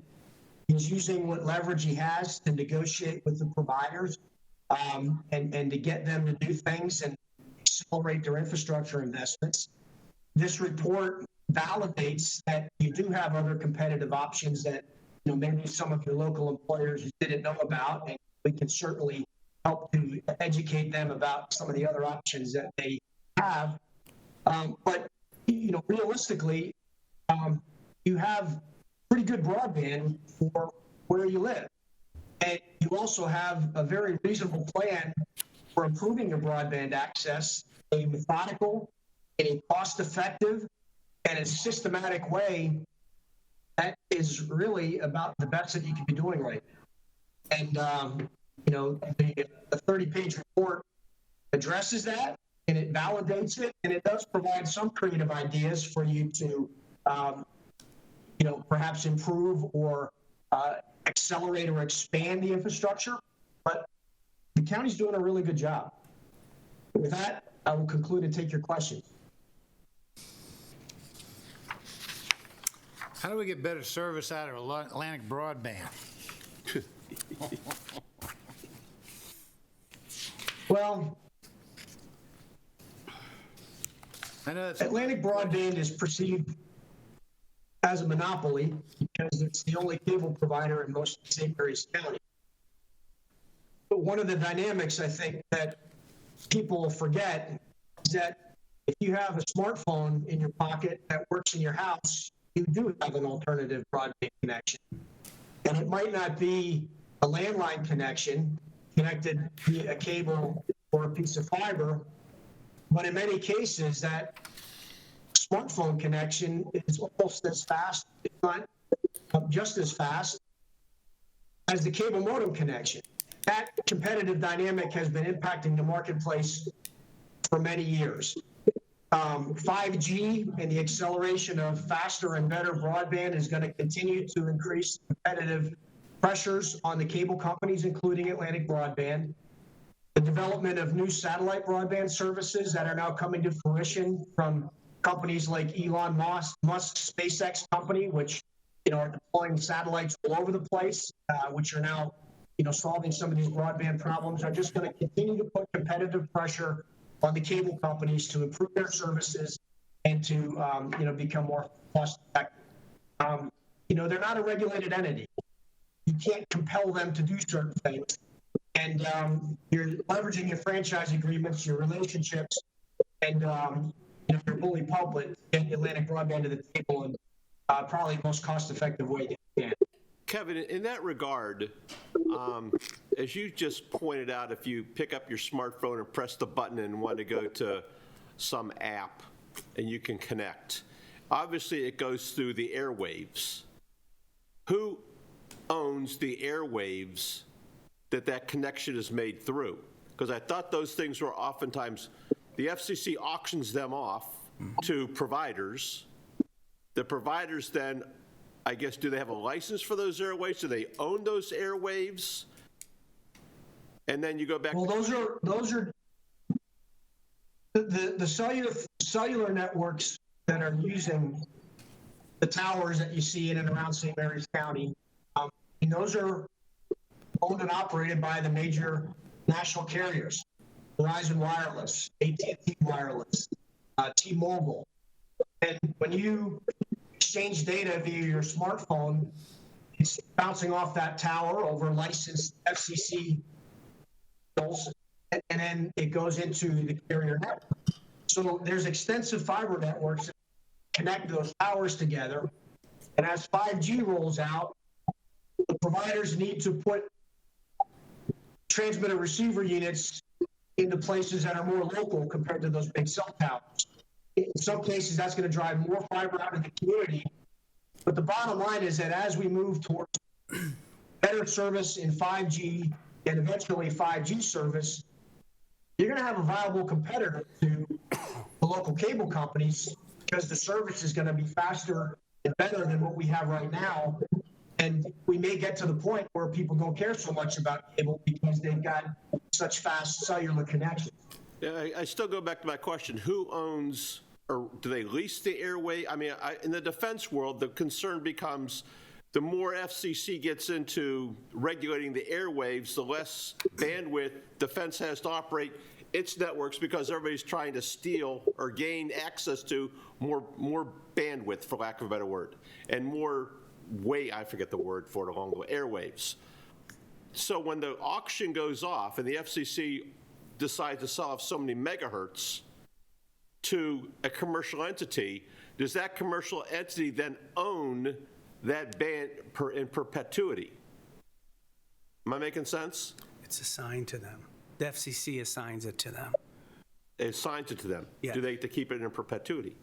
Well, so years ago, you might recall when there was public safety, Nextel, right? And so Nextel had specific spectrum and the radio frequencies. That's the word spectrum. Right. And it was assigned to them. It's essentially theirs, but they had to go into negotiations with Nextel because they wanted that 800 megahertz. They wanted those 800 megahertz part of the spectrum to be designated public safety. So it's managed by the FCC. It's a limited resource, and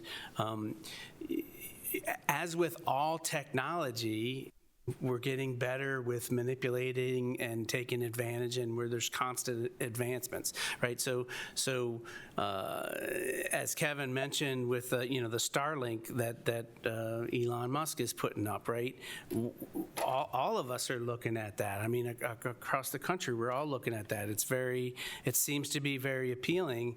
The challenge with that is, and the difference with that between fiber to the home is, well, what happens when your capacity for that satellite that's up there, right when your technology exceeds the capacity of those 12,000 units that are now floating around in space around us. Whereas I can go from 1 gig to 10 gig by just replacing the two ends of the fiber. And so technology's evolving. We know how quickly it's evolving, and we're constant in St. Mary's County. We're constantly looking, whether it's talkie, whether it's TCG. I mean, whoever that we have that expresses interest, we're reaching out and we're going to try to facilitate that and encourage them to come down. But again, the challenges goes back to the original, the first couple of slides: supply and demand. We're not Washington, D.C., where you can go 3 blocks and get 4,000 people. Okay, thank you. Thank you very much. I think this completes the presentation. It was for informational purposes only, Commissioners. Thank you to our guests as well. Thank you, gentlemen. Thank you all very much. Thank you. And item E, Commissioners, is from Mr. Kelly for the existing broadband network application package. There's a motion consideration for the grant submission. Mr. Kelly? So as I discussed earlier, Commissioners, we've been doing, although the Governor's Office of Rural Broadband has changed the title of this grant, we've been doing this grant for 3 or 4 years now. It's now called the Existing Broadband Networks Application Package. And what we're proposing, you can see on page 3, I think it is, of my submission. I'm showing all of the areas that we've identified as middle mile projects. Specifically, though, I'm looking for authorization to submit this package, which is due on the 15th of this month. And what we're looking to connect is Wayland Road, which is up in the north end of the county, Fox's Point, Big Chestnut, Gum Landing, Burnt Mills, and Bushwood Wharf Road. And so there's a couple of those that will benefit some of our public school students, and that's why they kind of bubbled up to the top. That number of people that will benefit? So I believe that's a. I mean, this is back to this 12 to 20 versus 20 and more. I just didn't know. 73 households. 73. Yes. So the 50-50 match with the state, with us 200,000 and the state giving 200,000, is that the state's limit, or could we use some of our $11 million fund balance to? That's the state limit for the grant. So they won't go higher than that? No, that's the state limit for this grant. That's correct. Is that a statewide limit, or is that county demographic? No, that's statewide. That's the grant. Every county gets 200. Yes. Which is up. It's double. Yeah. I move to approve the existing broadband networks application, formerly broadband pilot grant package, for submission to the Governor's Office of Rural Broadband, and authorize the Commissioner President to sign the related documents. Second. I have a first and second. All in favor? Aye.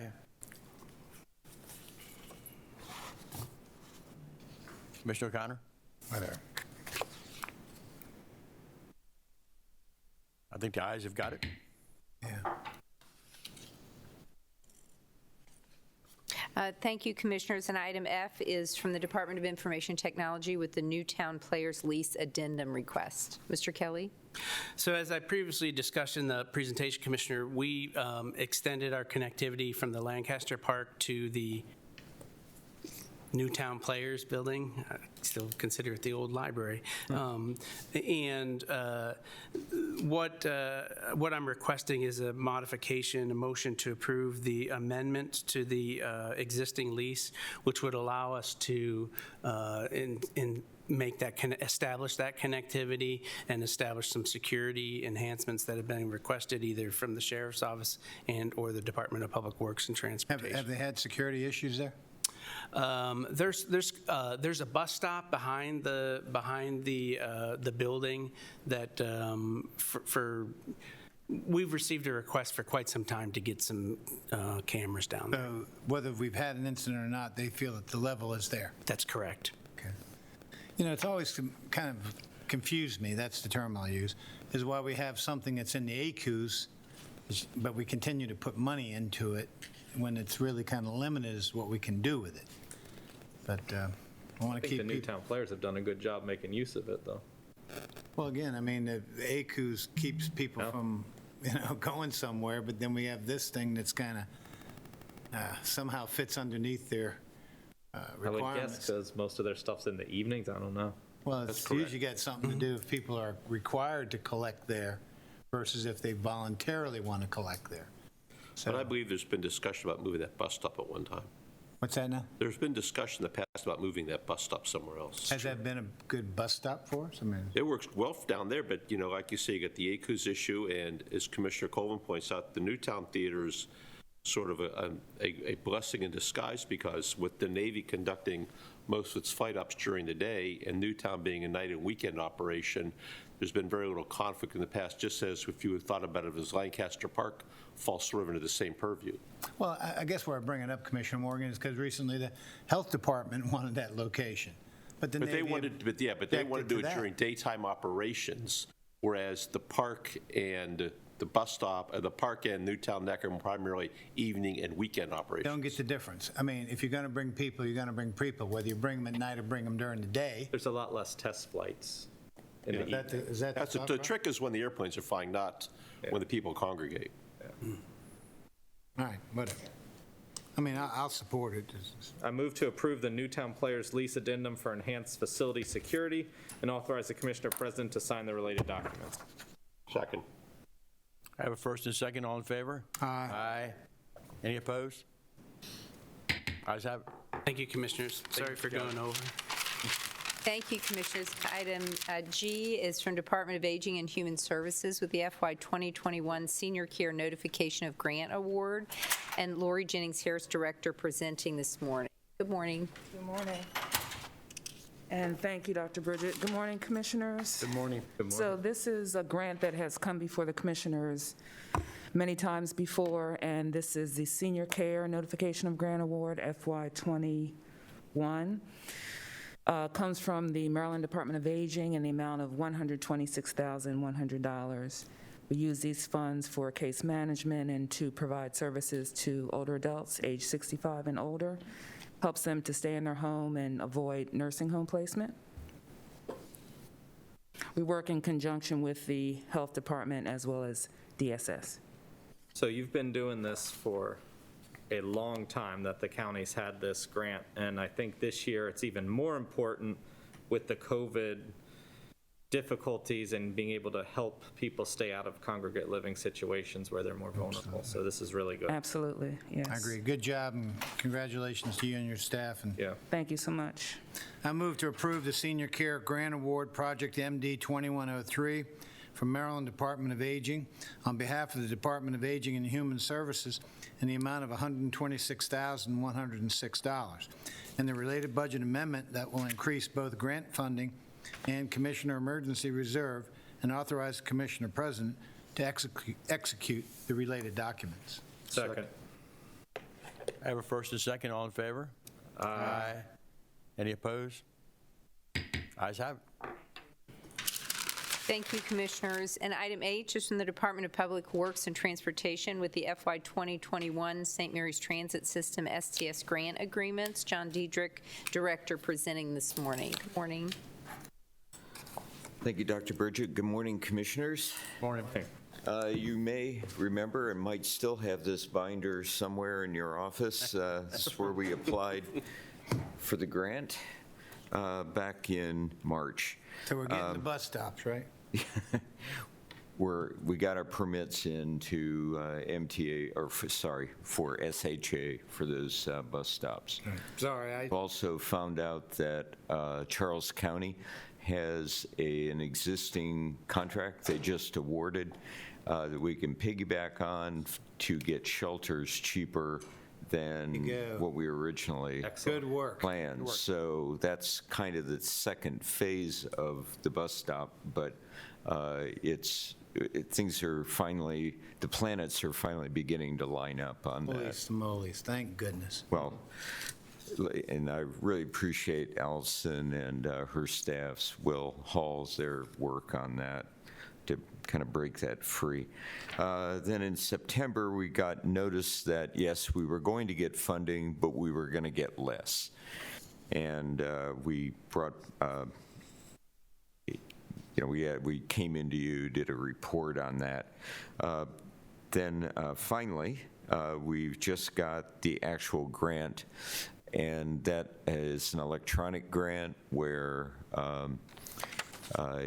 we press the button and it's awarded, but I believe the commissioner president's also got a signed paper.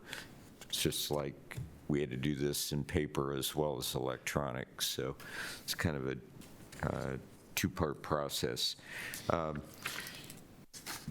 Impacting that, November 17th, we did get notice of our COVID STS award, and then we received notice that we could actually use that COVID award for our local match. So it won't cover the entire match. We'll still have to have a match. But it also said that we could burn that money first. So in other words, we could run 100% on COVID money until it's gone and then swap over to the MTA and county money. Always spend ours last, right? Sorry? We always spend county money last, right? Absolutely. Good idea. Right. So Allison and Finance Department worked through what that actually meant, the financing sequence.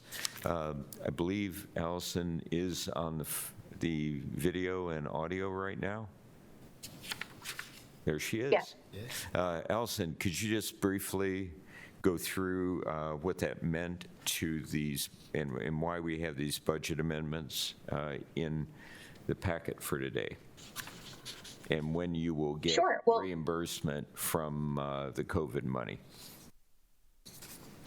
Yes, so we have the CARES money in place, and we have recently, within the last month, been instructed by MDOT to spend federal and state money first.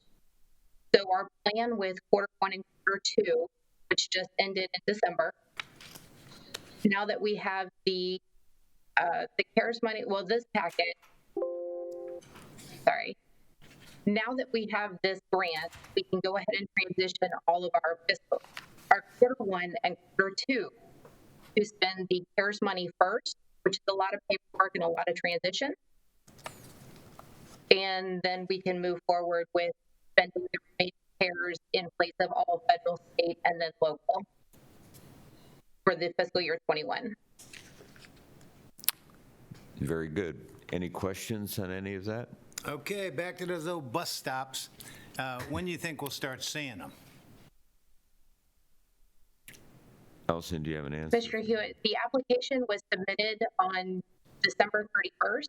Okay. I've requested a construction start date of February 1, allowing State Highway to review the ticket for 1 month, essentially the month of January. Hopefully that's enough time for them. They seem to take a little longer than 30 days. But agree, look, the bus stops are important, but the shelters got to be there when those stops go in. Hey, thanks for the great work, though.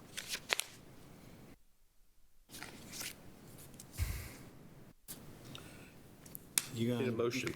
I move to approve the fiscal year 21 Maryland Department of Transportation, Maryland Transit Administration grant agreements for the St. Mary's Transit System, operating capital programs to the amount of $2,914,441, authorize DPW&T Director to submit grant agreements electronically, approve the related budget amendments to realign federal, state, and local funding, including $69,926 Commissioner Reserve, and authorize the Commissioner President to execute the related documents. Second.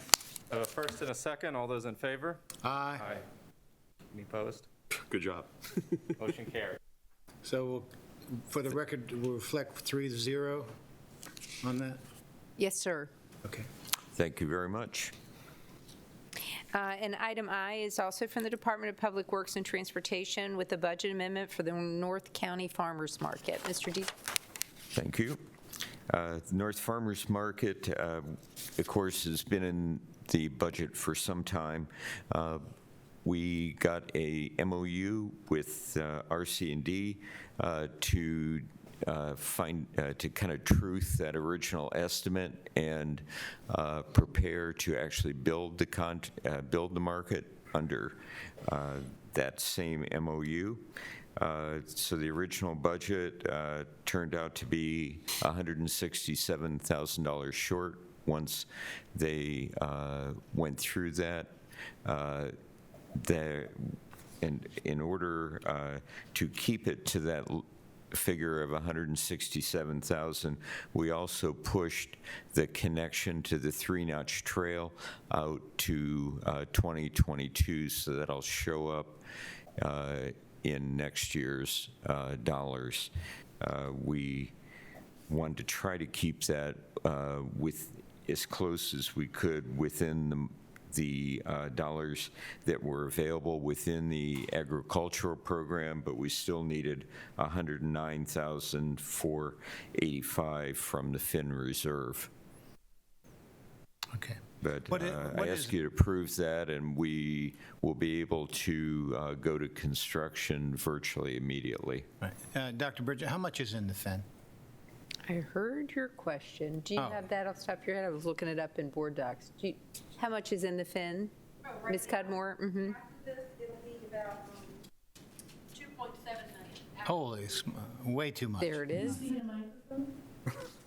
Yes, 2.7 million is what's in the Finn. That's a pretty healthy Finn. Ms. Cudmore. Yeah, okay, well, that should be simple enough. I'll move to approve the budget amendment returning $27,885 of funding from the Homegrown Farmers Market Project to the FY21 Capital Reserve, the budget amendment returning $9,630 of funding from the Charlotte Hall Farm Market Improvement Project, the budget amendment transferring $167,000 from the FY21 Capital Reserve for the North County Farmers Market Project, and authorize the Commissioner President to sign the related documents. Second discussion, just one quick question. You said we should be able to start construction very soon. When do we anticipate it being completed? We've already got the grading permit to issue, but we couldn't do that until we gave the PO to the contractor to start. So that'll happen this week, I hope. So, but we expect the building to be done with June, July of. So potentially make use of I'm sorry, this year we're going to have the actual seasonal market complete. Okay. And the building should be pretty well done, but I can't guarantee that at this point. Perfect. So you're thinking but the idea is to get September of this year? Yeah, try to get the Amish market shifted over yet this year, and hopefully get the market house itself open this year as I get a feeling that when they're going to getting away from us and being able to contract it privately, they'll probably be able to get this thing done by September or so. Now, Commissioner Morgan, don't be so. I'm being really serious. Oh, okay. We got a motion. Any other questions? Got a recommendation, a motion. All those in favor? Aye. Aye. Any opposed? Ayes have it. Thank you very much. Thank you, Commissioners. And item J is also from the Department of Public Works and Transportation with the Johnson Farm Pond Budget Amendment. Mr. Dietrich. Thank you. I've got a short PowerPoint, I think illustrates the issue and why we would like to proceed with the recommendation as we've laid it out.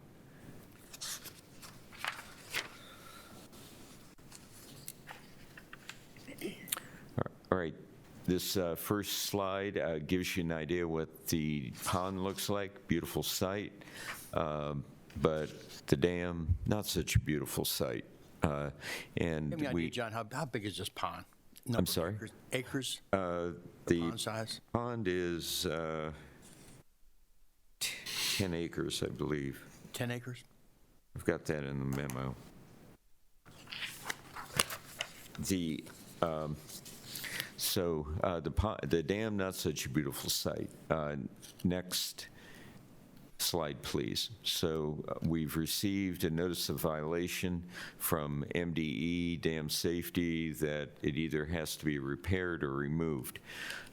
This slide just shows all the county property, kind of runs back and kind of a long, thin strip totaling 190 acres. But, next slide.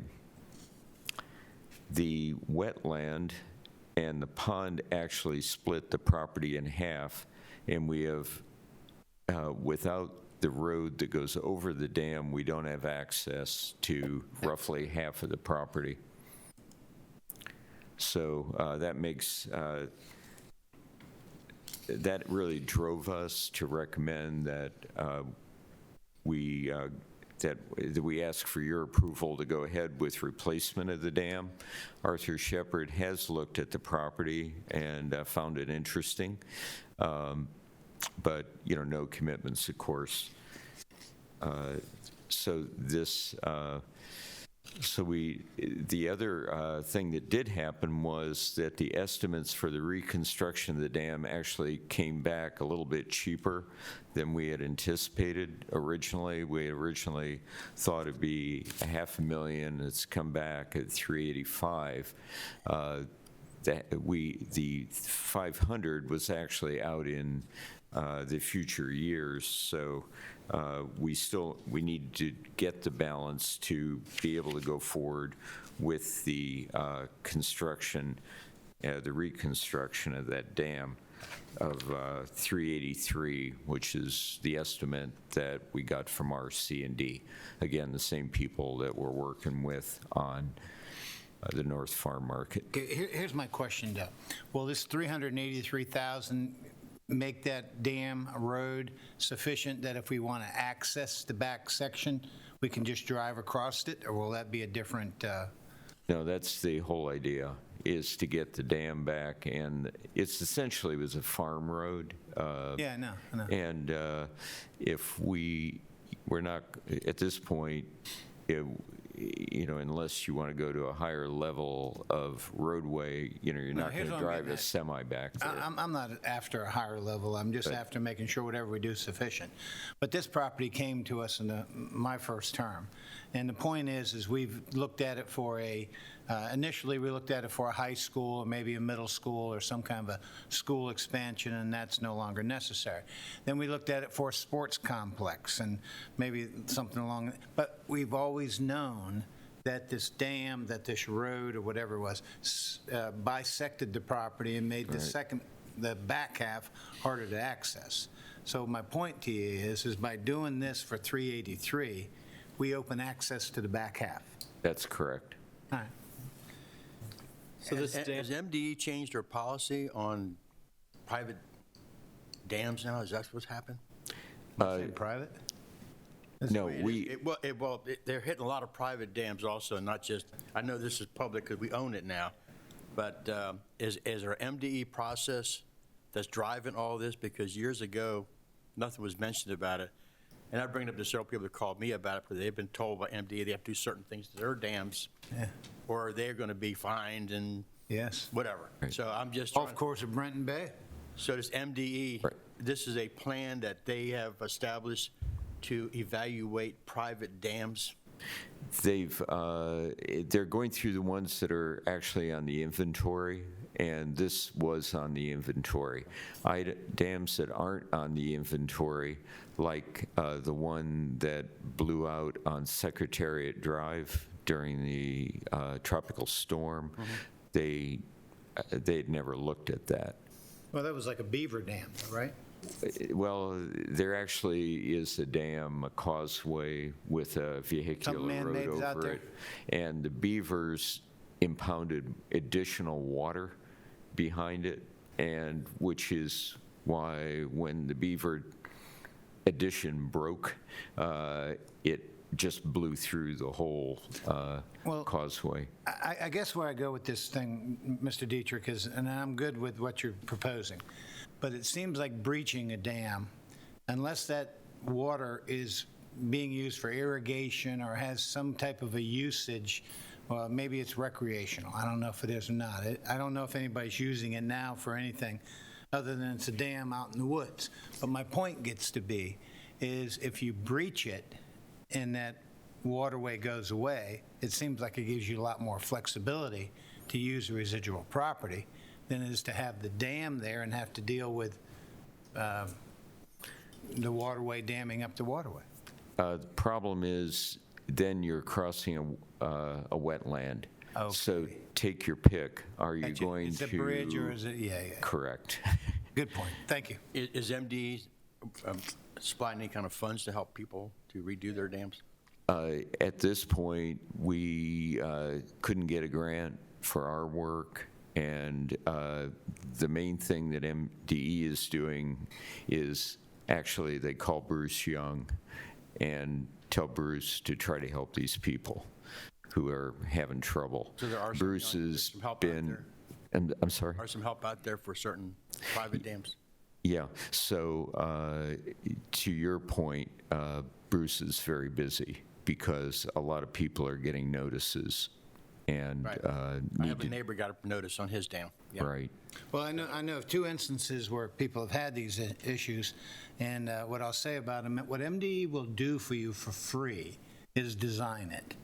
The problem is, can you afford to build it for what their design That's costs? the problem I'm getting to. I got a neighbor who's got a design, all right, but it's going to cost him about $300,000 to fix a dam that he really has no use for anymore. Brenton Bay had an engineer do it, $125,000. Sure. When they submitted it to MDE, it came back at $625,000. Sure. And so that's the thing, you okay, I'm the government and I'm here to help you. But by the way, I can't afford it. So, But I think MD needs to step up on this because these ponds actually contain a lot of sediment that would actually end up in our rivers and bay. And without them stopping this, I mean, personally, if I was ownership of this, I would just say, to heck with it, breach it and let it go.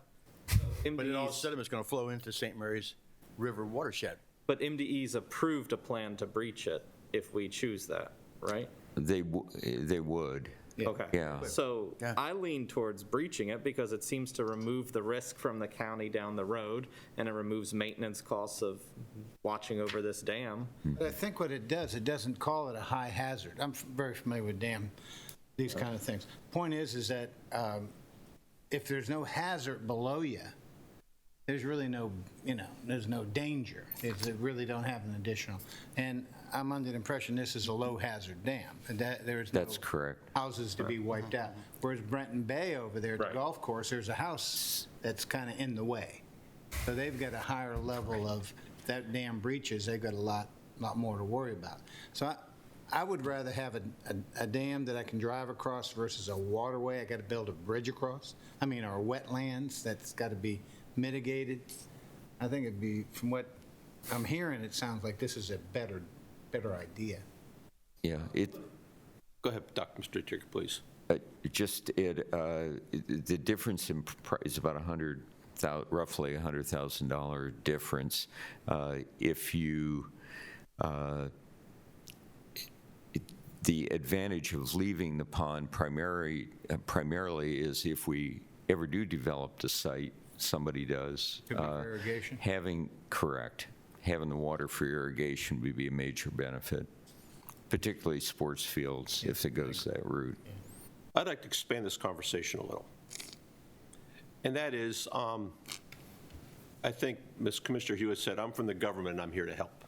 And MDE is always gracious to come and help. And I think your dam was a good example.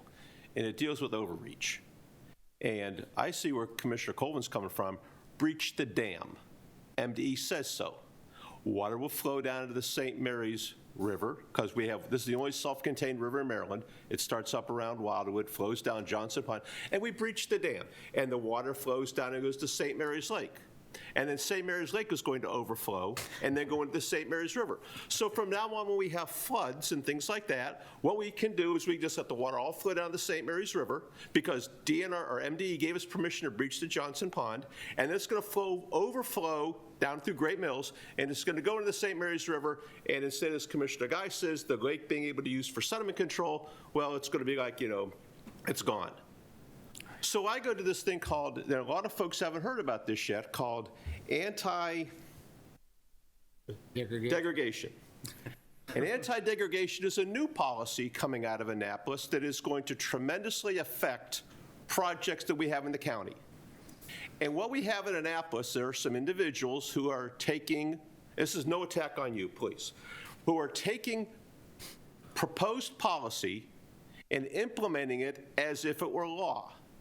And as you pointed out to us a while ago, the airport project has taken us months to get approval under this new anti-degradation policy program that it's not codified, it's just someone deciding to put their thumb on us. And it's taken us months to get that project done. We know, if you go back through the code and read the proposed regulations, the proposed regulations are policy proposals. Nothing is cast in stone. Am I right so far?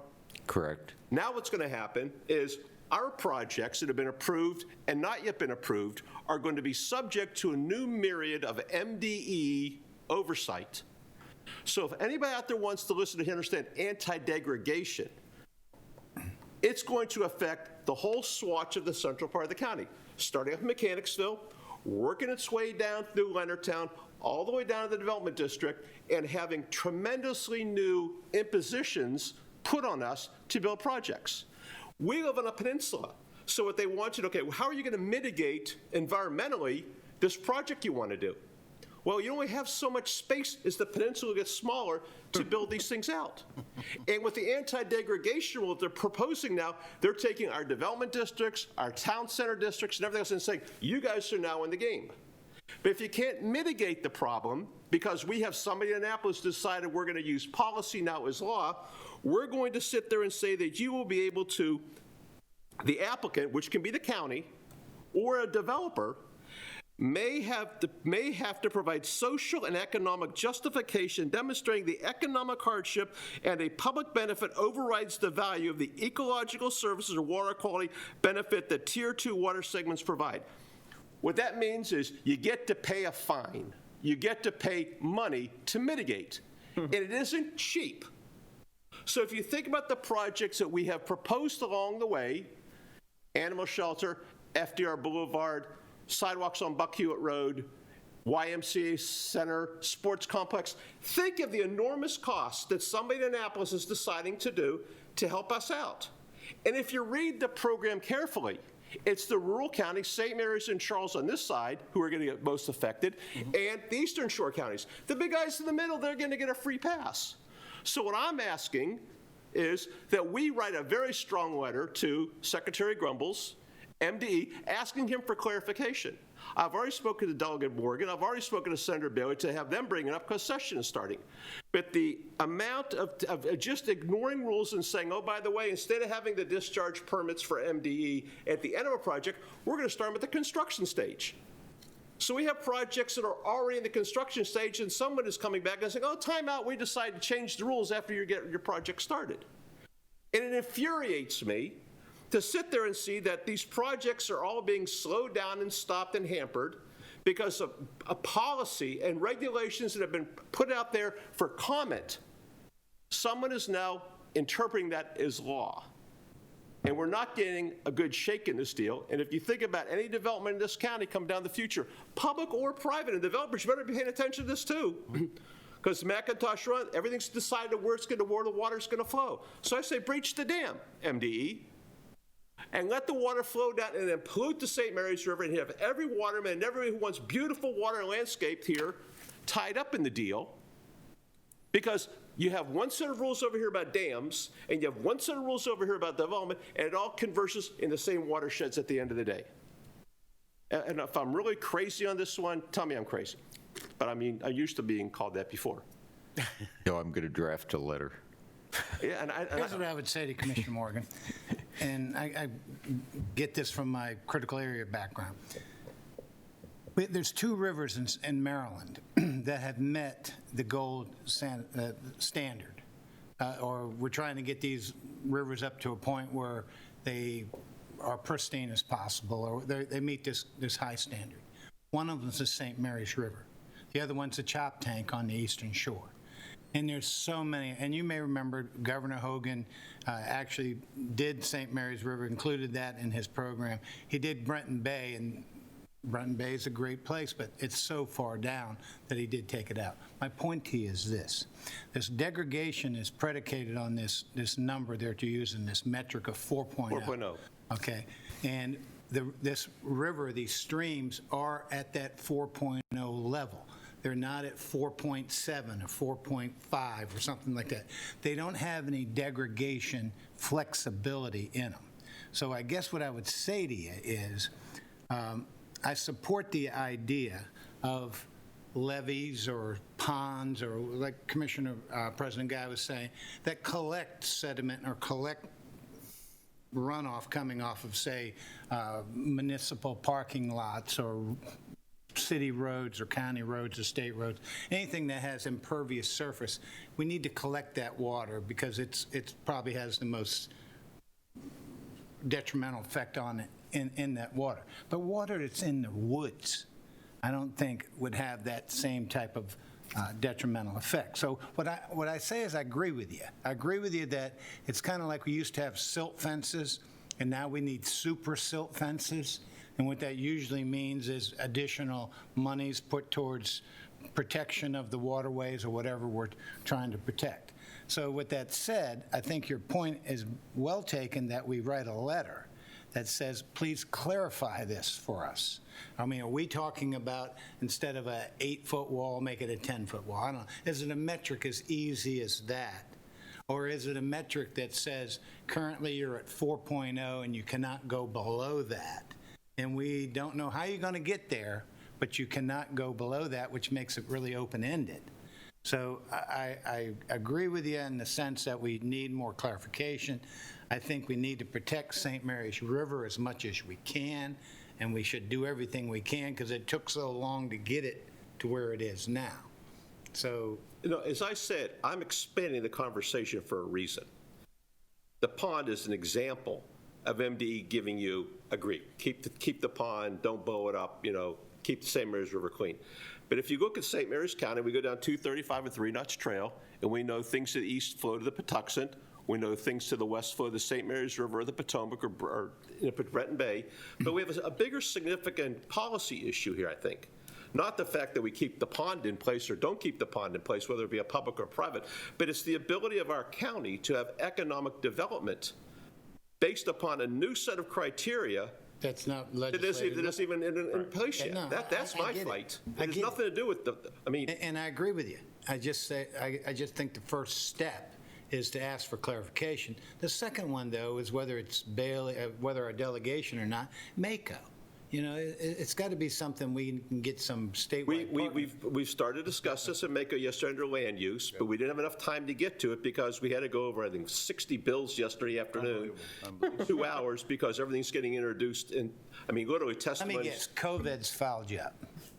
Well, I would say COVID's fouling the legislature up. The issue on the MACO side, we haven't even brought up the land use yet because, you know, I don't think a lot of people are paying attention to this one yet. And this is another one we're sliding under the table until your project becomes affected. And not just be MACO, because, you know, MACO's going to watch what the Big Five want, but the Rural County Coalition has to get into this one too, because the rural counties are the ones that are being impacted the most, in my mind, by this.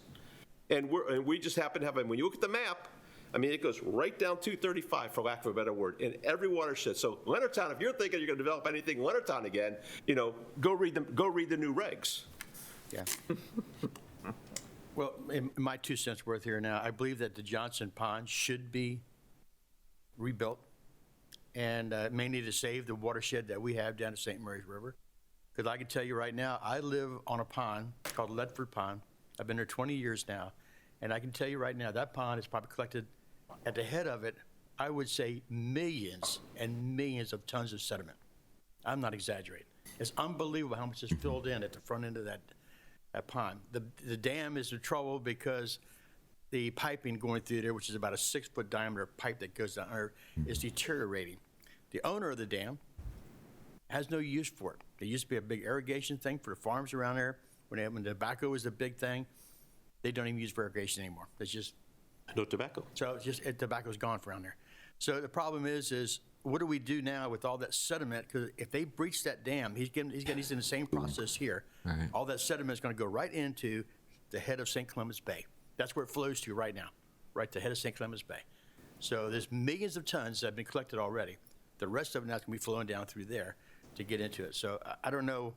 MDE, I would say that's they're probably doing the best they can, but I think they need to do a little better, because to say breaching a dam like this and St. Clements, that one at St. Clements Bay, I think it's a horrible mistake, no doubt. And this Johnson Pond one, we need to take responsibility for ourselves and go ahead and make the dam good and keep that sediment up there versus going into the St. Mary's River. Well, I move to approve the budget amendment for project HW 2006 Johnson Farm Pond for replacement/reconstruction of the dam, and authorize the Commissioner President to sign the related documents. Second it. I have a first and second. All in favor? Aye. Any opposed? Ayes have it. Thank you very much. Thank you, Commissioners, and this completes County Administrator time. Oh, Darren, you done already? Oh, my gosh. Finally. Okay, let's go right into Commissioner's time. I think we'll start with Commissioner Morgan this time. Thank you. Well, ladies and gentlemen, I think we've had a busy week. And anybody that hasn't been paying attention to anything is probably been asleep at the wheel. Being the first of probably many to speak, I deplore the actions that took place last Wednesday at the Capitol.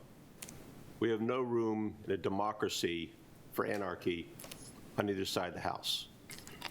As I said in my prayer this morning, I hope for peace and tranquility, and as we've always sought to say, peaceful transition of power. Now, lots of people didn't like the results of the election. Lots of people did. But hence, this is how democracy works.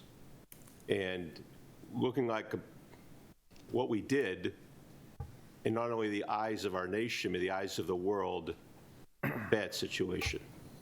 I can only hope that the articles that we're reading today in the news about having another extreme set of circumstances on the 20th will be untrue. So it's a week from today, 6 minutes ago, that a new president will be sworn in. And with that, as Walter Cronkite said, that's the way it is. So we can all calm down. We can ask both sides of the aisle to smooth the rhetoric, to be peaceful, and recognize this is what it is because this is the democracy we live in, and we shouldn't be changing rules and laws along the way to appease one side or the other. So with that, I ask our nation and I ask our county to heal. And all I can do is affect and say things to our citizens because we're hearing it from both sides across the board. So with that, I'm going to go to something more interesting. Sports fans. So if you have been watching, let me give you a real quick recap. The NHL will start tomorrow night. That's a good thing. I'm going to go backwards. Last night, congratulations all you Alabama fans in the trouncing you put on Ohio State as you won another national championship. If I go back to Sunday, one of the most interesting football games, the Green Bay Packers and New Orleans Saints. But it wasn't what you watched on CBS, it's what you watched on Nickelodeon.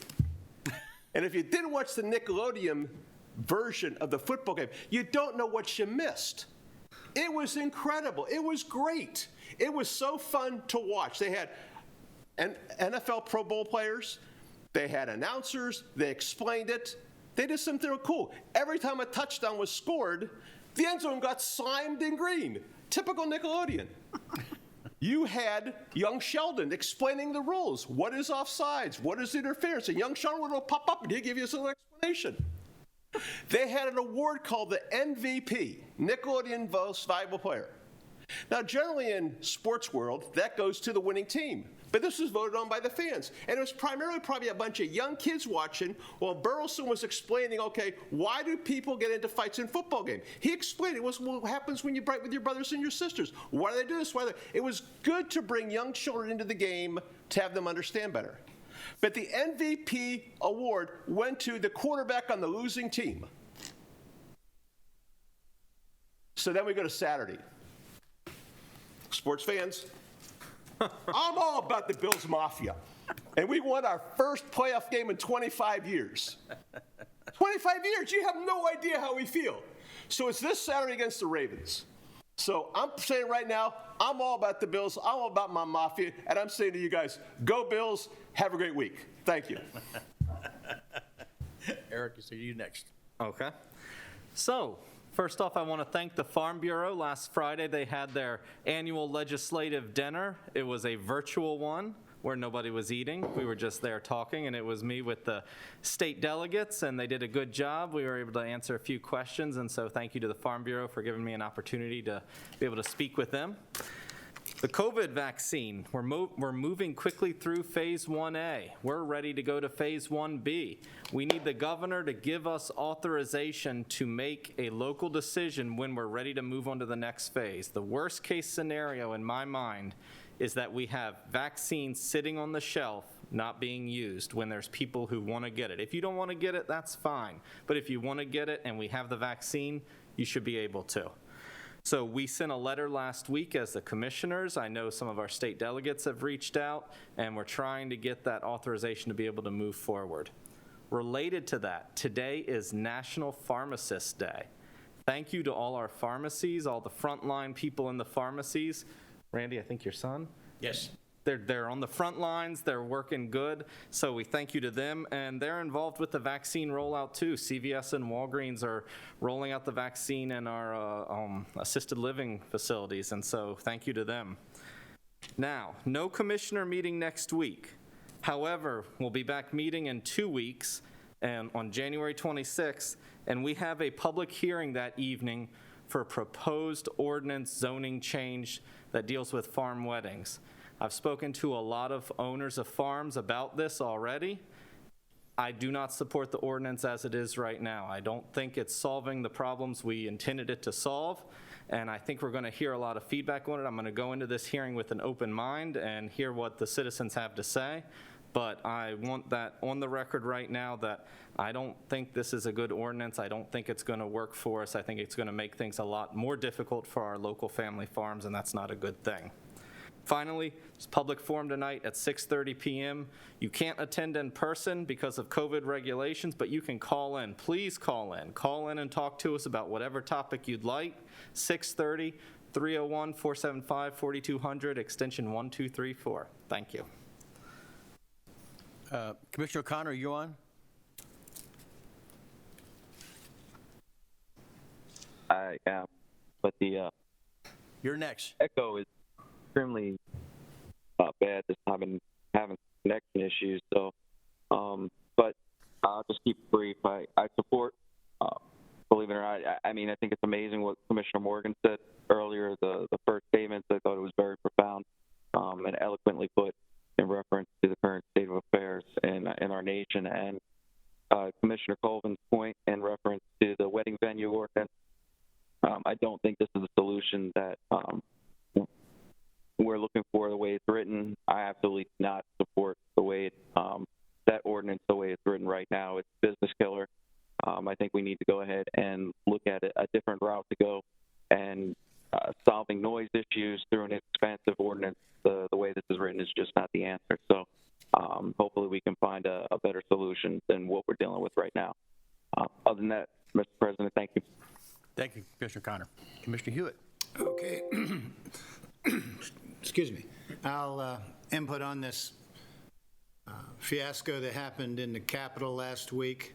There's no way anybody can defend that. There's no way that you can think it's right to break windows and destroy property. It's just ridiculous. And I've always called myself a proud Republican, but I'm not proud of what our president did that day, and I'm not proud of what happened.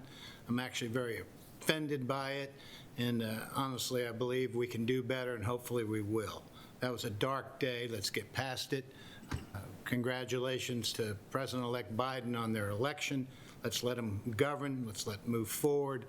But no way, shape, or form can we put up with what we saw last week. Vaccines. Many people reached out and said, hey, look, we need more flexibility. This commissioner board has written a letter to the governor asking for that flexibility. We're ready to go to 1B. We're ready to go to greater number of people being able to help out here. And many people have reached out to me and said, Mike, I'm hibernating at home. That's the new term I guess we're using for people who are doing COVID. They don't want to go out with the big spike. But we need to get that vaccine out there. Lord knows it's something we all really want, and it's not something we locally can control. We got to do what the governor tells us we can do. So it's frustrating to me, and I'm frustrated by it, but I get it. I totally agree with you.